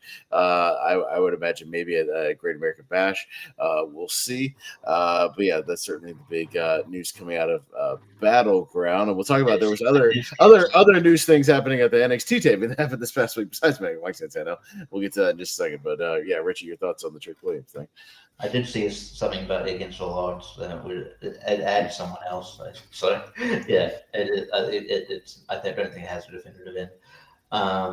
So yeah, I might have. I didn't watch all of it, so I mean, you can. Why? Anyways, that's funny. Anyways.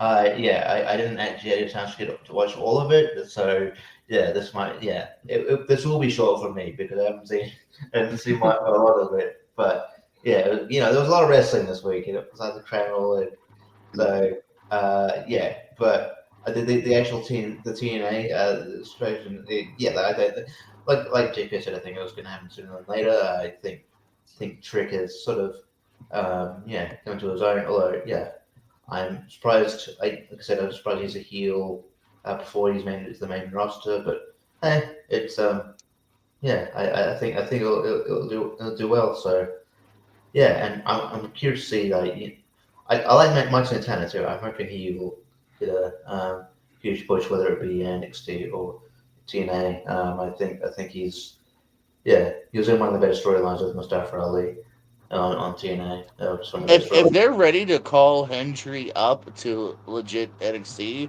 I could see Santana taking that title. Yeah, I can see it too. Or honestly, Mustafa Ali at some point too. I mean, maybe they run it back if Mike Santana wins the title, and then you go Mike Santana, Mustafa Ali for the title because they're both really good and good characters. So yeah, but Mike Santana's really good. No, we'll see where that goes. But sticking briefly with NXT, and just some follow up with that, Stephanie Vicker retained her title at Battleground against Jordan Grace, and then apparently both of them are being called up because on that said NXT show, the follow up match with JC Jane for the NXT Women's Championship, and we have a new NXT Women's Champion, JPO. JC Jane defeated Stephanie Vicker and is your new champion here. Apparently, because Stephanie Vicker is officially being called up to Raw.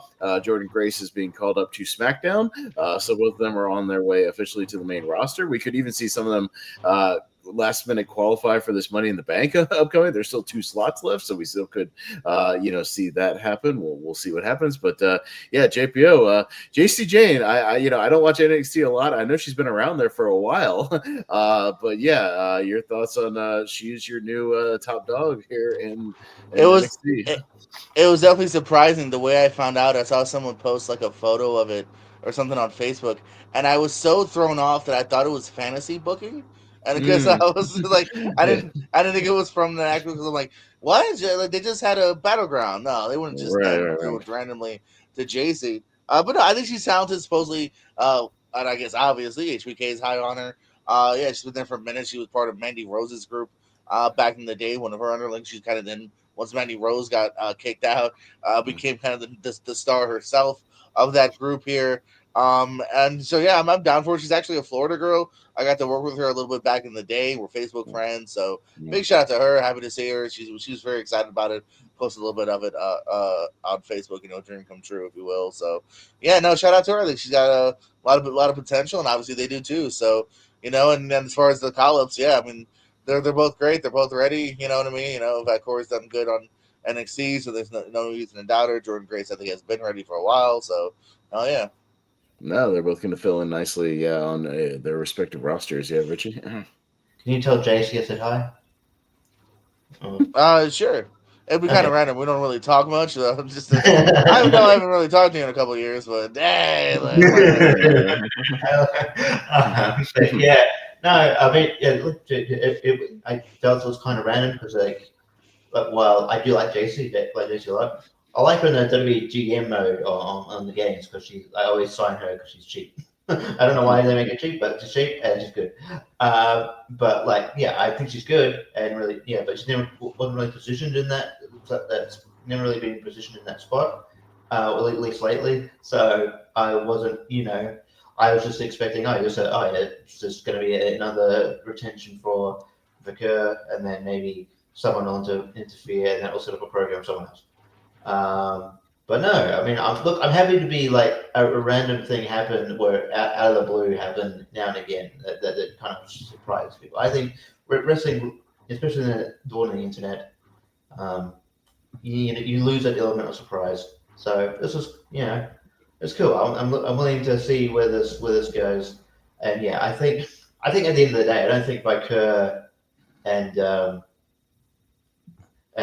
Jordan Grace and one person we might talk about in a minute, we're going to be there that long anyway, just because one, they're over, and two, of their of how known they are in general, and I think they're definitely looking to replenish the women's roster, and given that they've just released a whole bunch of people, so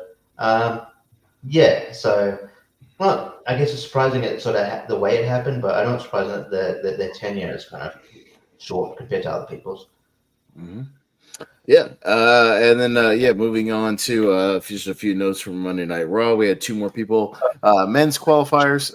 Should we mention Ethan Page? Ethan Page. Ethan Page. I forgot about that. Yeah, Ethan Page. Is your new North American champion. He already has a title defense coming up at Worlds Collide. Has been announced. We'll talk about that. And a 4-way. I'll go because I'm going to run down the Worlds Collide card here in a little bit. What's announced so far? I was implying that maybe Ricky Stanks is going to maybe might get a call up as well. Already? Yeah, well, I mean, like those, Jordan Grayson had been there for that long. So yeah, but Jordan Grace is like, been established for quite a while, like TNA and whatnot. I think Ricky Sainz is pretty new to WWE audiences. I think. But yeah, it's been established in maybe, yeah, but We'll see. It's just a rumor based on the fact that his reign was only 56 days. He only had 2 defenses. One of them was a PLE, the other one was on television, and the fact that again this was a TV drop, not a PLE drop. It also could be a bad sign if you want to get technical about it, or it could be nothing. Who knows? But yeah, I love him too. I think Saints is fantastic. Yeah, people were just surprised he lost, so that's why people were like, oh, maybe we're just ready for him. He is a Cody guy.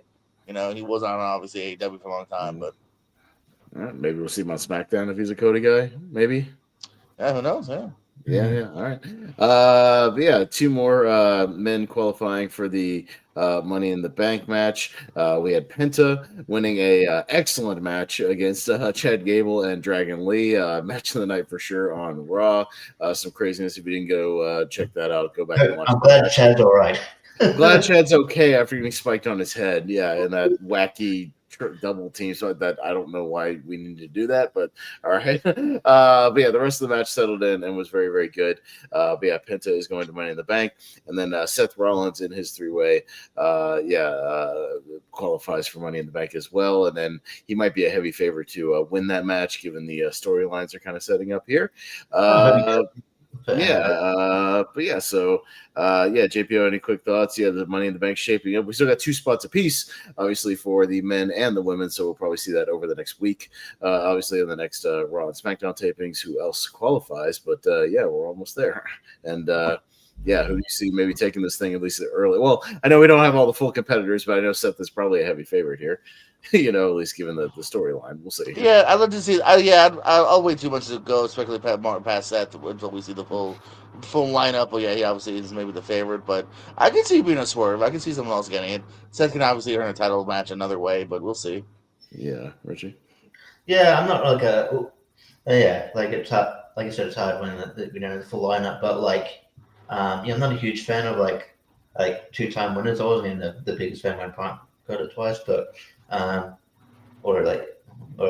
Edge, but in that circumstance. So we'll see what happens. I guess it makes sense storyline wise. I think probably makes sense. It could make sense storyline wise for Solo to get it. So there's a couple people in there that I'm like, I could see. I wouldn't be mad. So while I get why he'd be the favorite, I'm not necessarily clamoring for it to happen. But yeah. I like their inclusion in the match. So it looks like SmackDown this evening will be Naomi, Jade Cargill, and Nia Jax in a qualifying match. So we'll see what happens there. I could see Naomi getting that one probably. I think she might. Yeah, I would actually. That was what I was going to say, because I think maybe Charlotte might kind of screw over Jade. And then we have the other one is Jacob Fatu, Andrade, and Carmelo Hayes. So we'll see who comes out on that one. I can see either honestly Jacob or Hayes with that one, because Jacob may not need it. I don't think. I could see Carmelo maybe slipping in there. The only reason why Jacob would be on there would be to do him and Solo. Further attention thing with Solo. Otherwise, they put Carmelo in there. No offense to Andrade, I just feel like he's just a body there. Yeah, no, I think Andrade is just the guy to take the pinfall in that match, unfortunately. It is what it is. So, yeah, we'll see who comes out on top of that the SmackDown matches. And then, I'm sure we will get another match or 2 on Raw. Liv Morgan, obviously, I think was lobbying for a match, so she'll probably be involved in one on Raw. So we'll see what happens there. That's kind of most stuff coming out of Raw.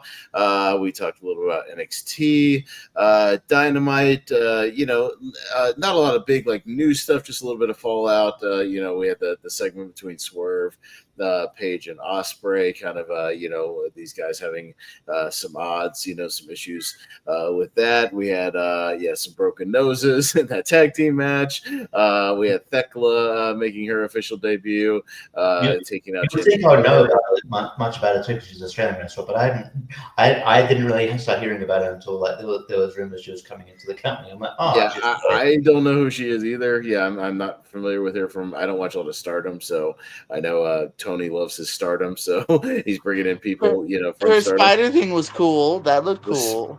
Yeah, the spider thing with her flipping around, while she was upside down. Yeah, that was a cool little move, but it's the spider walk. It is what it is. So as far as Money in the Bank, the actual card is looking at as of right now. So far for the men, Solo, LA Knight, Penta, and Seth Rollins, plus 2 to be determined. On the women's side, Alexa, Roxanne, Rhea, and Julia, plus 2 more to be determined. We got a tag team match, Cody Rhodes and Jey Uso. We're going to take on John Cena and Logan Paul. So it's a way to get those guys on there without having John Cena another, one-on-one match there. And then what's being billed as a last chance match for the Women's Intercontinental Championship, where if Lyra Valkyria loses, she will have to raise Lynch's hand and recognize her as the better woman. That's what Wikipedia says. I guess that's the stipulation of that, but they're obviously having their rematch on the show there. So card shaping up again. Will it be JPO one of these four match, or did they add a fifth one? Last minute. I don't know. He likes his 5, so it's got to be one more in there, right?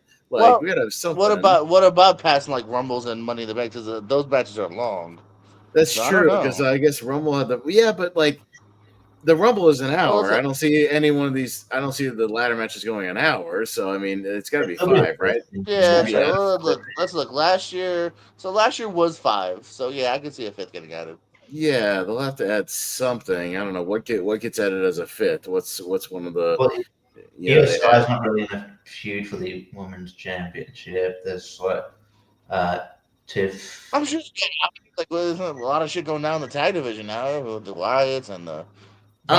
We could just see a SmackDown tag match, something with the Wyatts, maybe. I'm just saying, there's definitely options. Some kind of maybe tag team turmoil thing or something. A thing, I don't know. It's like a Raw tag team. I don't know. You could do something, yeah. And I guess in terms of because it's always happened, in terms of Money in the Bank as well. Basically, I think if say a Raw woman wins the women's Money in the Bank, then a SmackDown men's going to win the men's. Oh wait, could we see Sheamus and Rusev maybe getting thrown in there? Potentially. Because it seems like they had a face-off. Give Russo a good match. Yeah, that's I'm saying you could throw in just a nice meaty, Haas match in the middle of all of that. I think that'd be fun. Yeah. Sheamus got overlooked. From Mania. You want to push Russo? Well, I would throw that on there. Yeah, it's just like an extra 5th match. For sure. And with all these multi-mans, you got 2 obviously 6-person ladder matches and then tag team match, having another one-on-one match to go with Lyra, having one-on-one women's and one men's. Oh, that's also a good point. Yeah, have another just one-on-one, have Sheamus and Rusev just for 10-15 minutes go in there and throw hands. I'd be fine with that. So just to mix it up a little bit. Yeah, that'd be all right. I like the idea of them feuding too, because they're like best friends in real life. They're like really close. Oh, they're just gonna beat the shit out of each other. That's what I like. Yeah, a lot of times the best ones are the guys that like each other, and they just go in there and go, "Yeah, let's just beat the hell out of each other." I trust you. Let's just do our thing. I'm fine with that. He got caught on camera once because it was like someone was like, Rusev was like, "Oh, you know what, shite? Total Divas again," and Shane's got caught on camera going, "No, we're not watching that shite." And it was like, Worlds Collide is actually starting to shape up for the same, obviously, that afternoon of Money in the Bank. And one thing I guess I caught, or they finally started to promote, is that JPO, it's going to be on their YouTube channel, on WWE's YouTube channel, so not on Peacock or anything like that. It's just going to be streaming on the WWE YouTube official. Makes me think they could have less shitty commercials, so I might like that.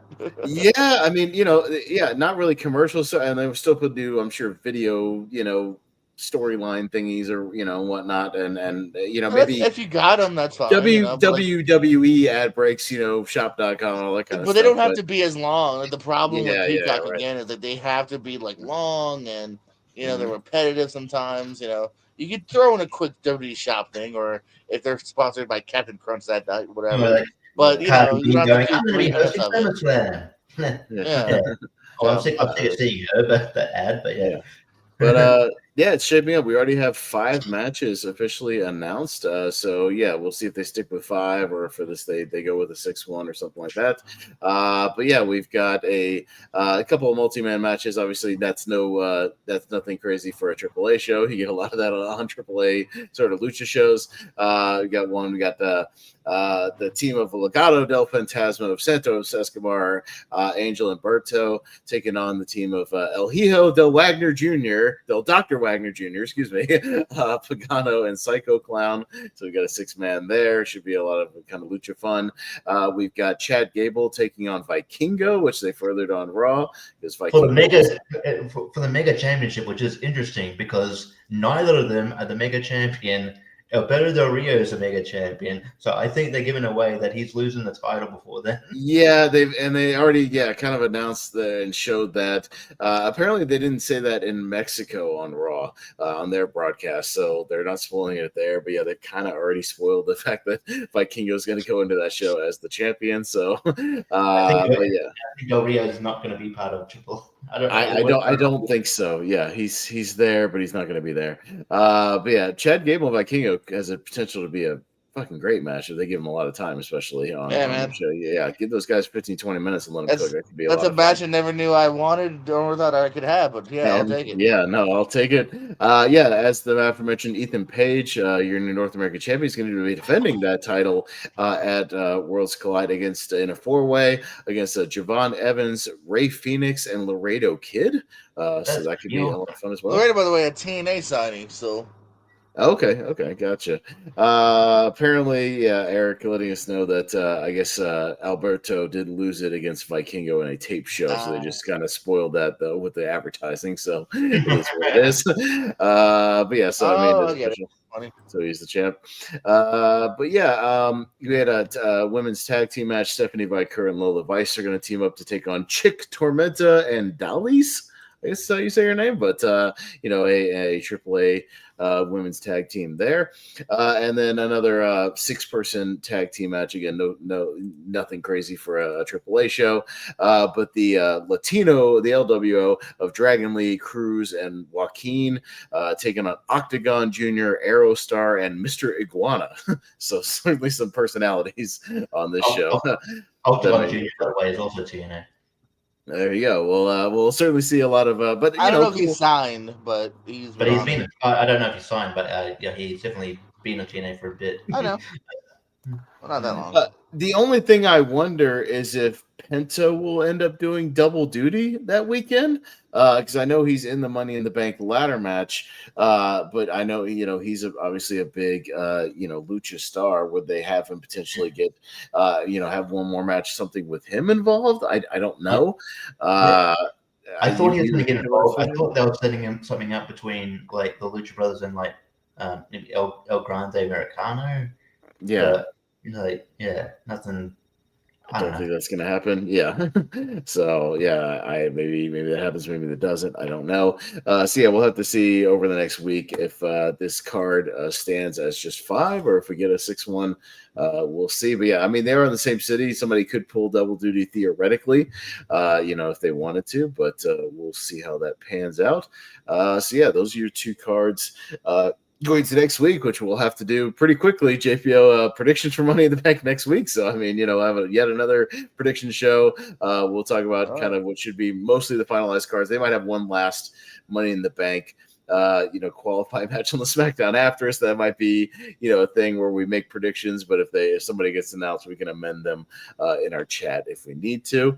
And yeah, the only other thing I was going to bring up, real quick before I throw it to maybe you, JPO, if you had any other notes, the actual July 12th, 13th weekend is being loaded up pretty heavy, and it looks like it's going to be another, much like it was this weekend, another very heavy weekend of wrestling and a lot of shows to watch because, yes, not only do you have the actual July 12th All In at 3 p.m. Eastern bell time on Saturday afternoon, which I'm happy about that because not only am I off on Sunday the next day, but, it's an afternoon show, so it'll be over at a reasonable time.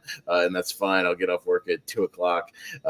Can pick up some food on the way home and get to the show, so that should be nice. But yeah, at the same time, JPO, NXT Great American Bash will be happening on Peacock at the same time as All In at 3 p.m. So a little counter programming there. Oh, no, that's coincidental. No, it's not. Yeah, the pettiness of booking everything. Yeah, the counter programming continues. I've got some more. I got some more about that. I don't know if you wrote it down, but yeah, we'll get there. Yeah, I know. I could turn it over to you guys in a second. I'll just kind of run down the facts of what we got so far.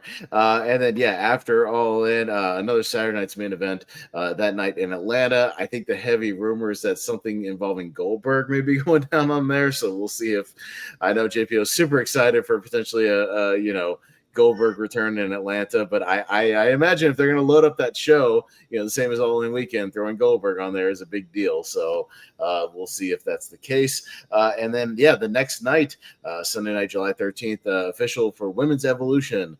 The Evolution pay-per-view will be the next night on Sunday night. So another very heavy weekend of wrestling. You will get your fill if you want to watch stuff. But JPO, your thoughts on another heavy weekend of 4 shows to catch up on throughout the week. So a lot going on. Hey man, the only problem is sometimes I just can't get to all of it. Like for instance, I didn't end up seeing NXT. It got spoiled for me, and after 4 hours of AEW, I was kind of like, and I'm probably trying to watch Raw. I'm okay. So that's the only problem. Sometimes it's too much, but I'd rather have too much than not enough. So Richie. That's going to be a loaded weekend. Like JPO said, I'll try to get to everything. Like if I didn't get to NXT this time around, I'll try to get to it. Yeah, I'll probably. I think what I'll end up doing to avoid the commercials is we're gonna watch All In together, right? And then maybe watch the NXT show like after that. Watch that replay without the commercials, and then watch Saturday night's main event like the next day, and then watch like Evolution the day after that. that might be the way to go if you want to avoid all the breaks and whatnot, and be able to like kind of skip through everything. That might be the strategy to go. So I probably I don't know. I'm definitely gonna try and watch them all, but it's it look. I mean, it's a decent problem to have. I love wrestling, but Yes, there's a Beyonce concert also in Atlanta that weekend, maybe. So that's a busy. Fuck that traffic, Jesus. What if you're driving? That's gonna. It's gonna be a crazy time trying to get around. But no. Look. It's a good problem to have, but hopefully I'll get to everything. But it is, at the end of the day, we have lives as well, so we can. Luckily that's what replays are for. So we can stream all the replays and whatnot. Lots of notes there. JPO, any other news, notes, or tidbits you got in your notes? We'll ramble these off real quick. I did want to send a quick RIP shout out to Rick Derringer. You might not know the name, but you know the song. American. Still an iconic song. So, iconic, literally changed maybe the landscape. Like literally, like kind of if you think about it, like they weren't really doing it. Originally, U.S. Express song, by the way, for Rotunda and Wyndham. Later on, given more to Hogan, and it literally went from almost nobody had music, then it was them, maybe Cyndi Lauper for Victor, and then now literally everybody has a song. Every indie show, I gotta go through everyone's list. And what do you want for your intro? What do you want for your fucking intro? Hold up, wait a minute, put a little love in my family 4-5. Anyhow, shout out to Rick Derringer helping pave the way. Literally something that literally changed the landscape. Kind of Tarantinoing the TNA news. They had Under Siege last Friday. Nothing crazy to note of. Kind of good action. A bit of a B pay-per-view. We might have saw the last of Cody Deaner, though. He did lose his career match against Eddie Edwards, so time will tell. Is that just storyline or gimmick, or is this a worked storyline where like they literally were giving him his last swan song? So we'll tell. Also, looks like the tag team of Danny Luna and Jody Thread might have come to an end because they lost to the Elegance brand of Ash and Heather, and that means that they had to lose. They had to disband because they lost that title match there. Tessa Blanchard defeated Ariana Graves, which meant tonight they set up a fun kind of rematch in a way where Tessa's going to team up with Robert Stone to take on Ariana and Santino, her dad. So there's a father-daughter tag team that happened sometime tonight. So I thought that was pretty cool. And then the main event. How many father-daughter tag team matches has there ever been in wrestling? That seems like I mean, I know we've had father. I know we've had father Vince beat the son. shit out of Stephanie. Well, we've had father and son teaming up. You know, if you remember, there were a couple matches where Randy Orton and Bob Orton teamed up against the Undertaker. Yeah, things like that. Oh, sure. I mean, you had Dominic and Ray recently. Yeah, right. I think Kurt Hennig might have done some stuff with his father, Stan. Yeah. But I guess it seems like a rarity, like a father teaming up with a daughter. I think we'll see much more rarity. Did Jim ever team up with Natty at some point? Yeah, that just dawned on me. Maybe on the Indies, definitely nothing noteworthy. Yeah, or of a big company rather. So yeah, no, that might be a cool thing to Google. Maybe I'll Google it if Richie has any news. Because I can't think of too many on the top of my head. I'm sure there's some, and I'm sure we'll see more as time goes along. And I know Carmella was technically a second gen person, but I don't think she obviously did anything with her father. No. And then on Sunday, TNA actually had a second pay-per-view that I think no one has heard of except for me. It was on Zonify.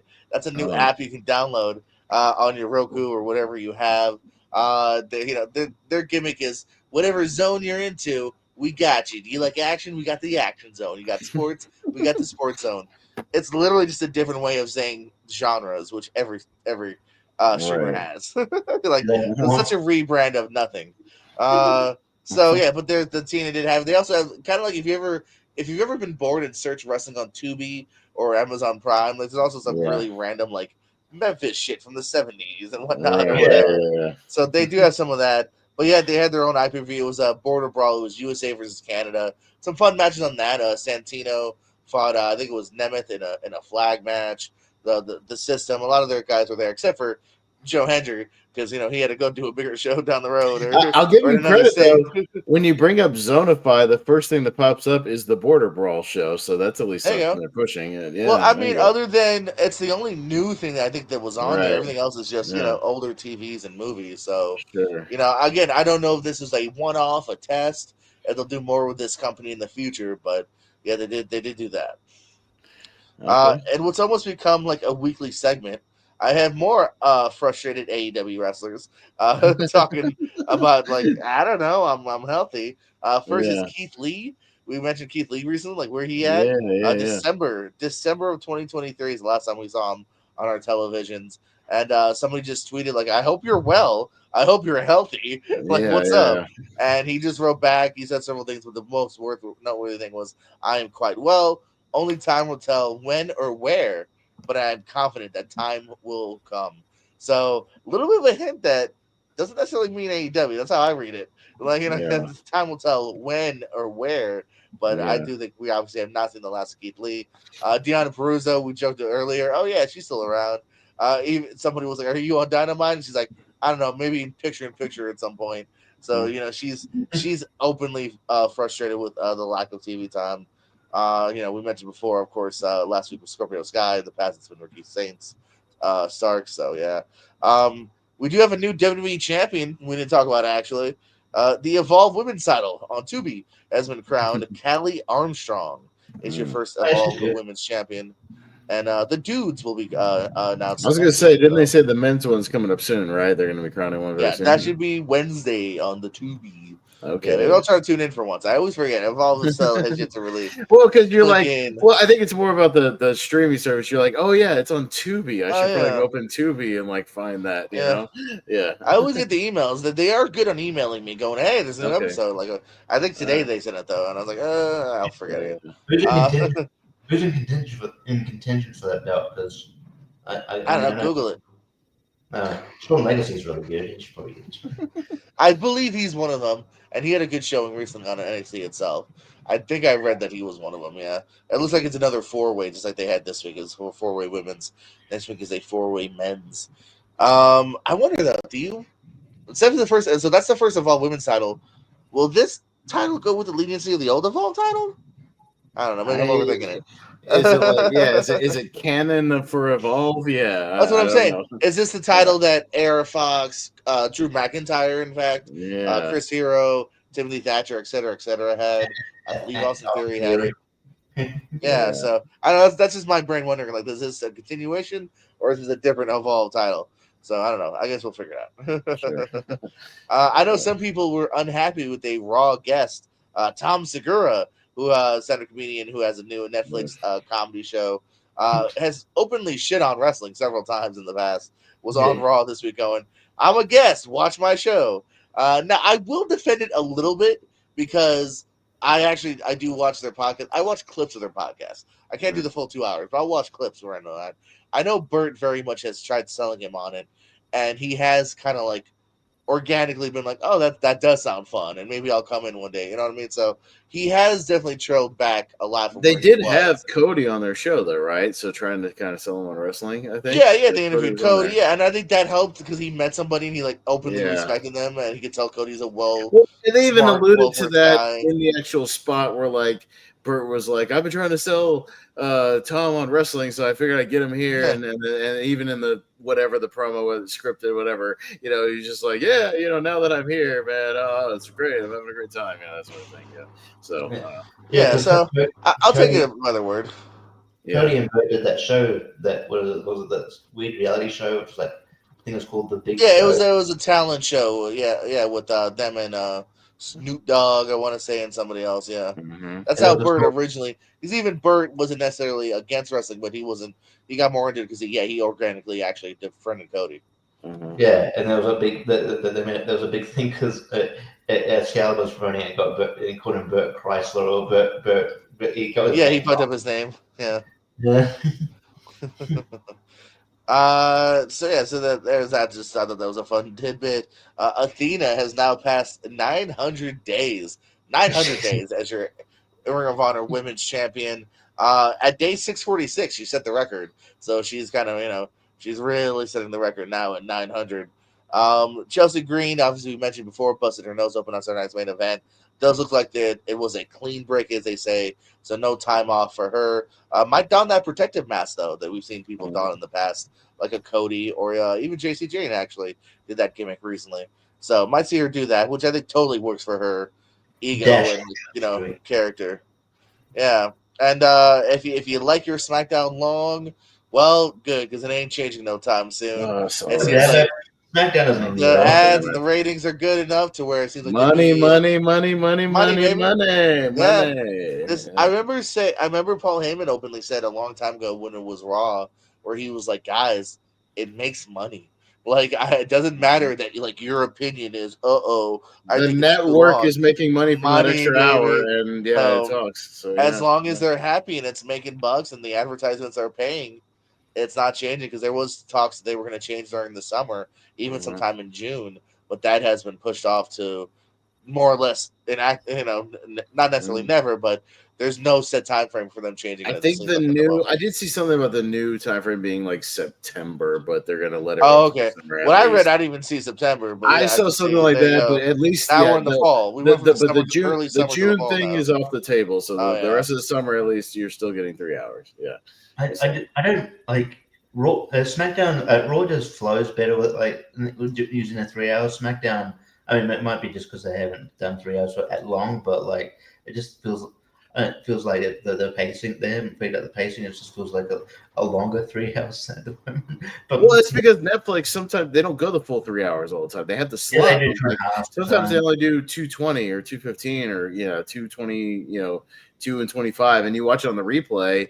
Literally watch on the replay without any of the ad breaks. It's like an hour 45. Like that's very reasonable for a show. Yeah. On the Netflix replay. So that's not that bad.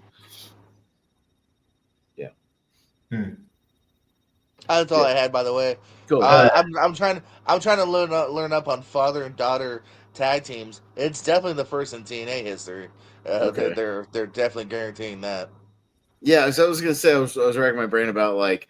I know Ric Flair accompanied Charlotte, but I don't think they ever teamed up, right? No, in a tag team. He's definitely because think about it. He's done with Shawn before she's even NXT, I want to say. Right. And then there's obviously no TNA match, and then he only had the one other match. So that didn't happen. Right. So just thinking more prominent ones that we've seen on TV, but yeah. Richie, did you have any other news? The only other one, which would be on brand for WWE, but it's also really petty. So WWE are looking to run the NXT TV at the 2300 Arena in Philadelphia, which is 1 week before AEW. The fucking pettiness continues with the shit. The pettiness is astounding. Yeah. 1 week before AEW is scheduled to do a 7-show residency there. Yeah. Like, what the hell? Come on. We're gonna do it first. Yeah, just the pettiness is weird. It's weird. Yeah, even I know Tony even got asked about that post Double or Nothing. Somebody asked him about like, oh, isn't it a little weird that they're like counter programming like the exact same weekends and blah blah blah whatnot? And he's like, yeah, I haven't really seen anything since like WWF and Crockett were like going back and forth on dates, on like network TV and shit like that. Yeah, the counter programming and whatnot. So I do think it's a weird thing of like, yeah, it is kind of petty sometimes of just like we can take any weekend we want and we're gonna just do this either like the same one, the one before, or just run the same building. Just it's a little odd. Yeah, of all like does NXT need to run the ECW arena the week before? Like, no. We're just gonna do it because we can, just fly everybody out there and do it. I don't know. Whatever.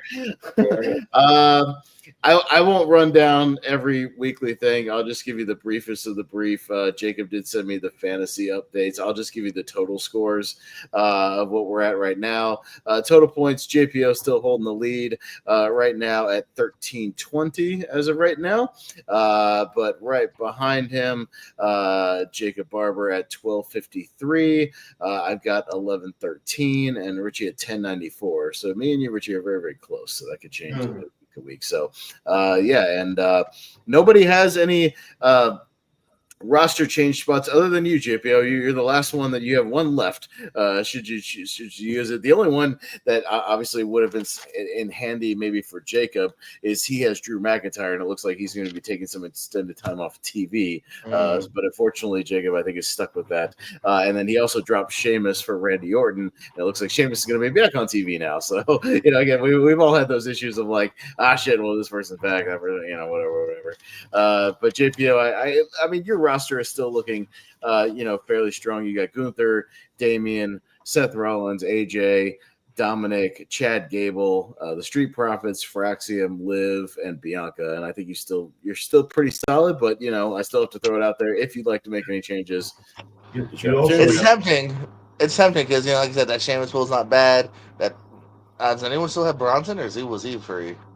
Bronson Reed is completely free right now, so it's tempting. But I do like who I have, so I'll stick for now. I would say you've got a roster of people that have been pretty consistently on TV. Maybe not wrestling every single week, but people who are pretty consistently on TV and do wrestle fairly regularly. So right. I think that's why you got the points that you have. I think you got a pretty well-rounded roster right now. So I figured you probably want to save that in case. I think you might be the last one that, like, if somebody gets a flash injury or something like that, you've at least got the one still in your pocket that you could substitute something right now if you but also so I would say that you're in an advantageous position as well, because like we talked about, that there's call-ups happening on Stephanie Vaquer, Jordan Grace, and maybe Ricky Saints. So there are those on the table. Maybe the next couple, hopefully before we transition to AEW.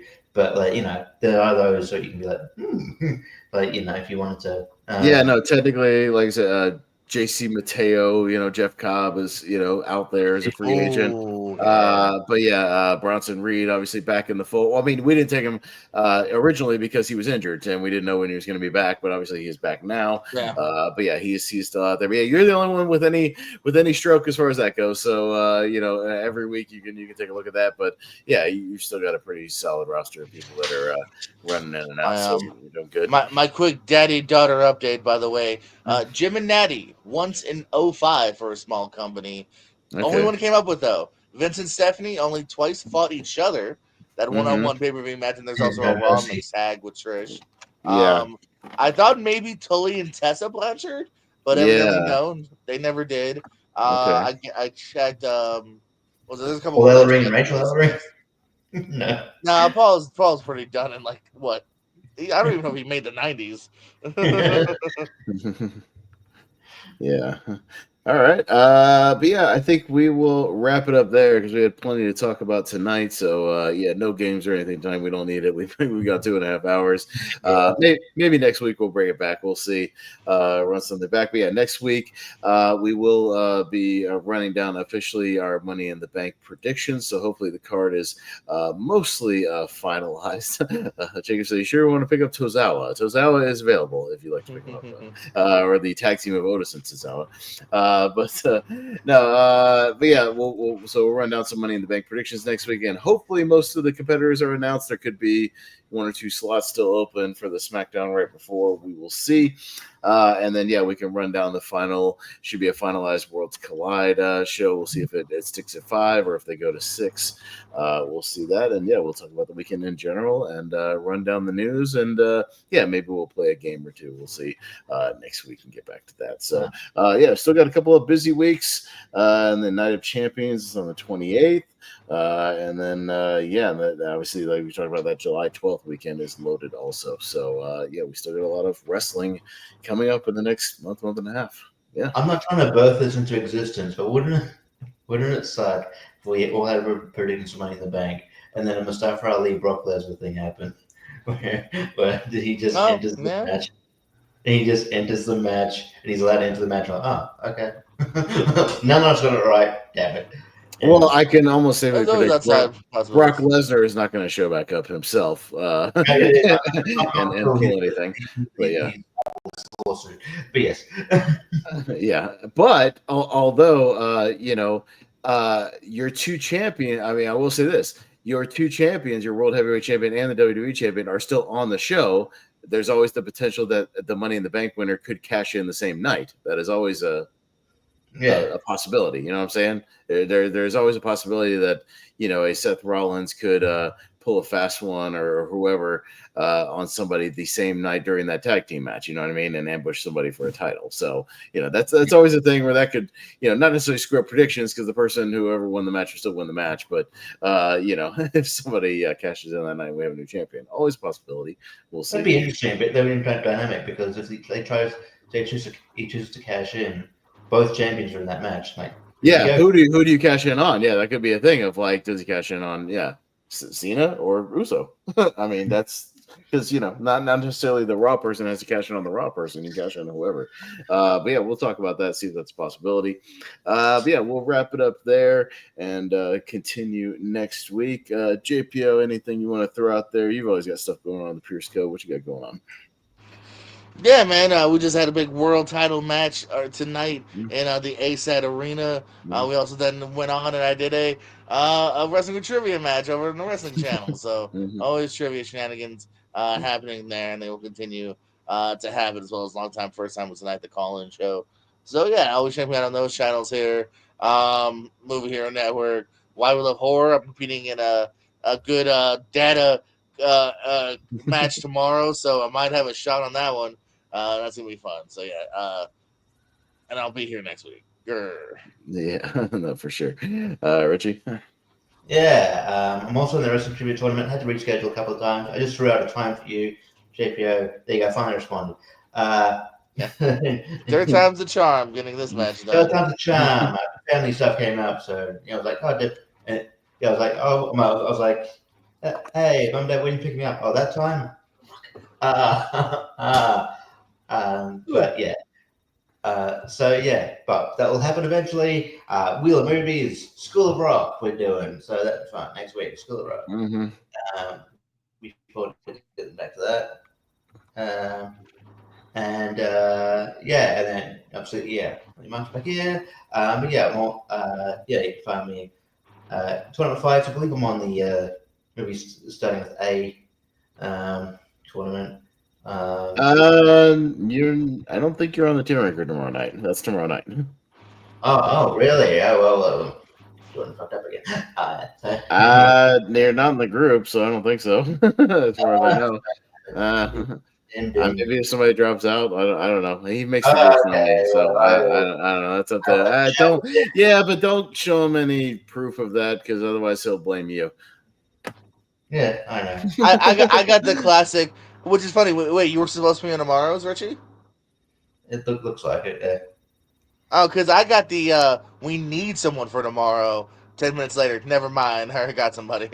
I got that tomorrow. So Well, anytime he sends you that, apparently just he was know. looking for somebody. Anytime he sends you that, just know he sent it to 4 other people. So just know that. No, it's fine. Again, Yeah. my only qualm would be you should then update the other 3 people that they no longer is needed. Is my only qualm. That's Sure. But he doesn't. Anyways, so you're not in the group as of right now, Richie. So I don't know what to tell you. So I don't know. It's all good. It's all right. Well, I'll be on there at some point when he remembers, and I'm on. Yes. What's the topic? What's the topic? We're starting the A to Z tier ranker series, so it's all movies starting with A. So it's just all tier ranker movies starting with A. Richie, I got an idea. We'll talk off air. Okay. I know what you're doing. Yeah. Okay. Yeah. Anyways. Yeah. All right. Cool. Well, I'll be doing that, and then other trivia spaces you'll find me occasionally as well. But, yeah. Sure. Yeah. All right. And you can find me mostly over on the Movie Hero Network. Yeah, co-hosting or hosting. Tier ranker tournament fights. Richie was on with us, at least on the Movie Hero Network this week, because we did a Godfather recast on Monday night. So that was fun with me, Richie, Malcolm, and Jonathan Caro. So that was at least a lot of fun. Carrying cross for Luca Brasi. That's JP. That's what he wants. Carrying cross for the Luca Brasi part. Okay. Sure, that was a hard sell. Not exactly. But yeah, so no, you go back and check that out.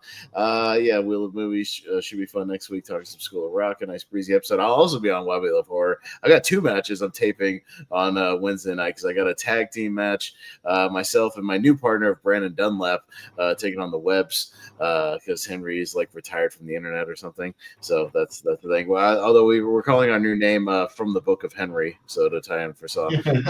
That's our team name. Wherever you are. Wherever you are. Throwing it out to like that Spiral movie. So we're throwing that out there. And then I'm in a 3-way for the singles championship because I have like kind of a money in the bank sort of thing saved up from like a year ago that I never got a chance to use because I was going to use it with Henry. Then he retired from the internet. And then so now I'm in the singles one. So I'm taping lots of horror stuff that night. I think I'll be on Spear from the Past next Tuesday with Malcolm talking the Invasion pay-per-view from 2001 because that's my jam. You guys know I love that era. Okay. So I'll be talking a pay-per-view I've seen probably a dozen times, but I'll watch it again. I've seen that pay-per-view a shitload. But yeah, that's my jam. You guys know that's my bread and butter is that kind of era. I like talking about that stuff, so we can talk about everything going with that. But that'll do it for tonight. We'll come back next week with Money in the Bank predictions and all the news and the lineup for Worlds Collide. So, we'll wrap it up there. We've gone a long time, had a lot to cover tonight, but it was fun catching up on all the very newsworthy week. So, we'll wrap it up there, guys, and we'll see you next time. Shout out to Eric Ibarra for joining us, giving us that live perspective on Double or Nothing. We appreciate that.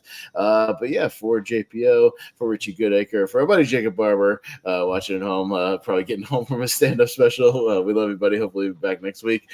I am Austin Pezel, and we'll see you guys next time.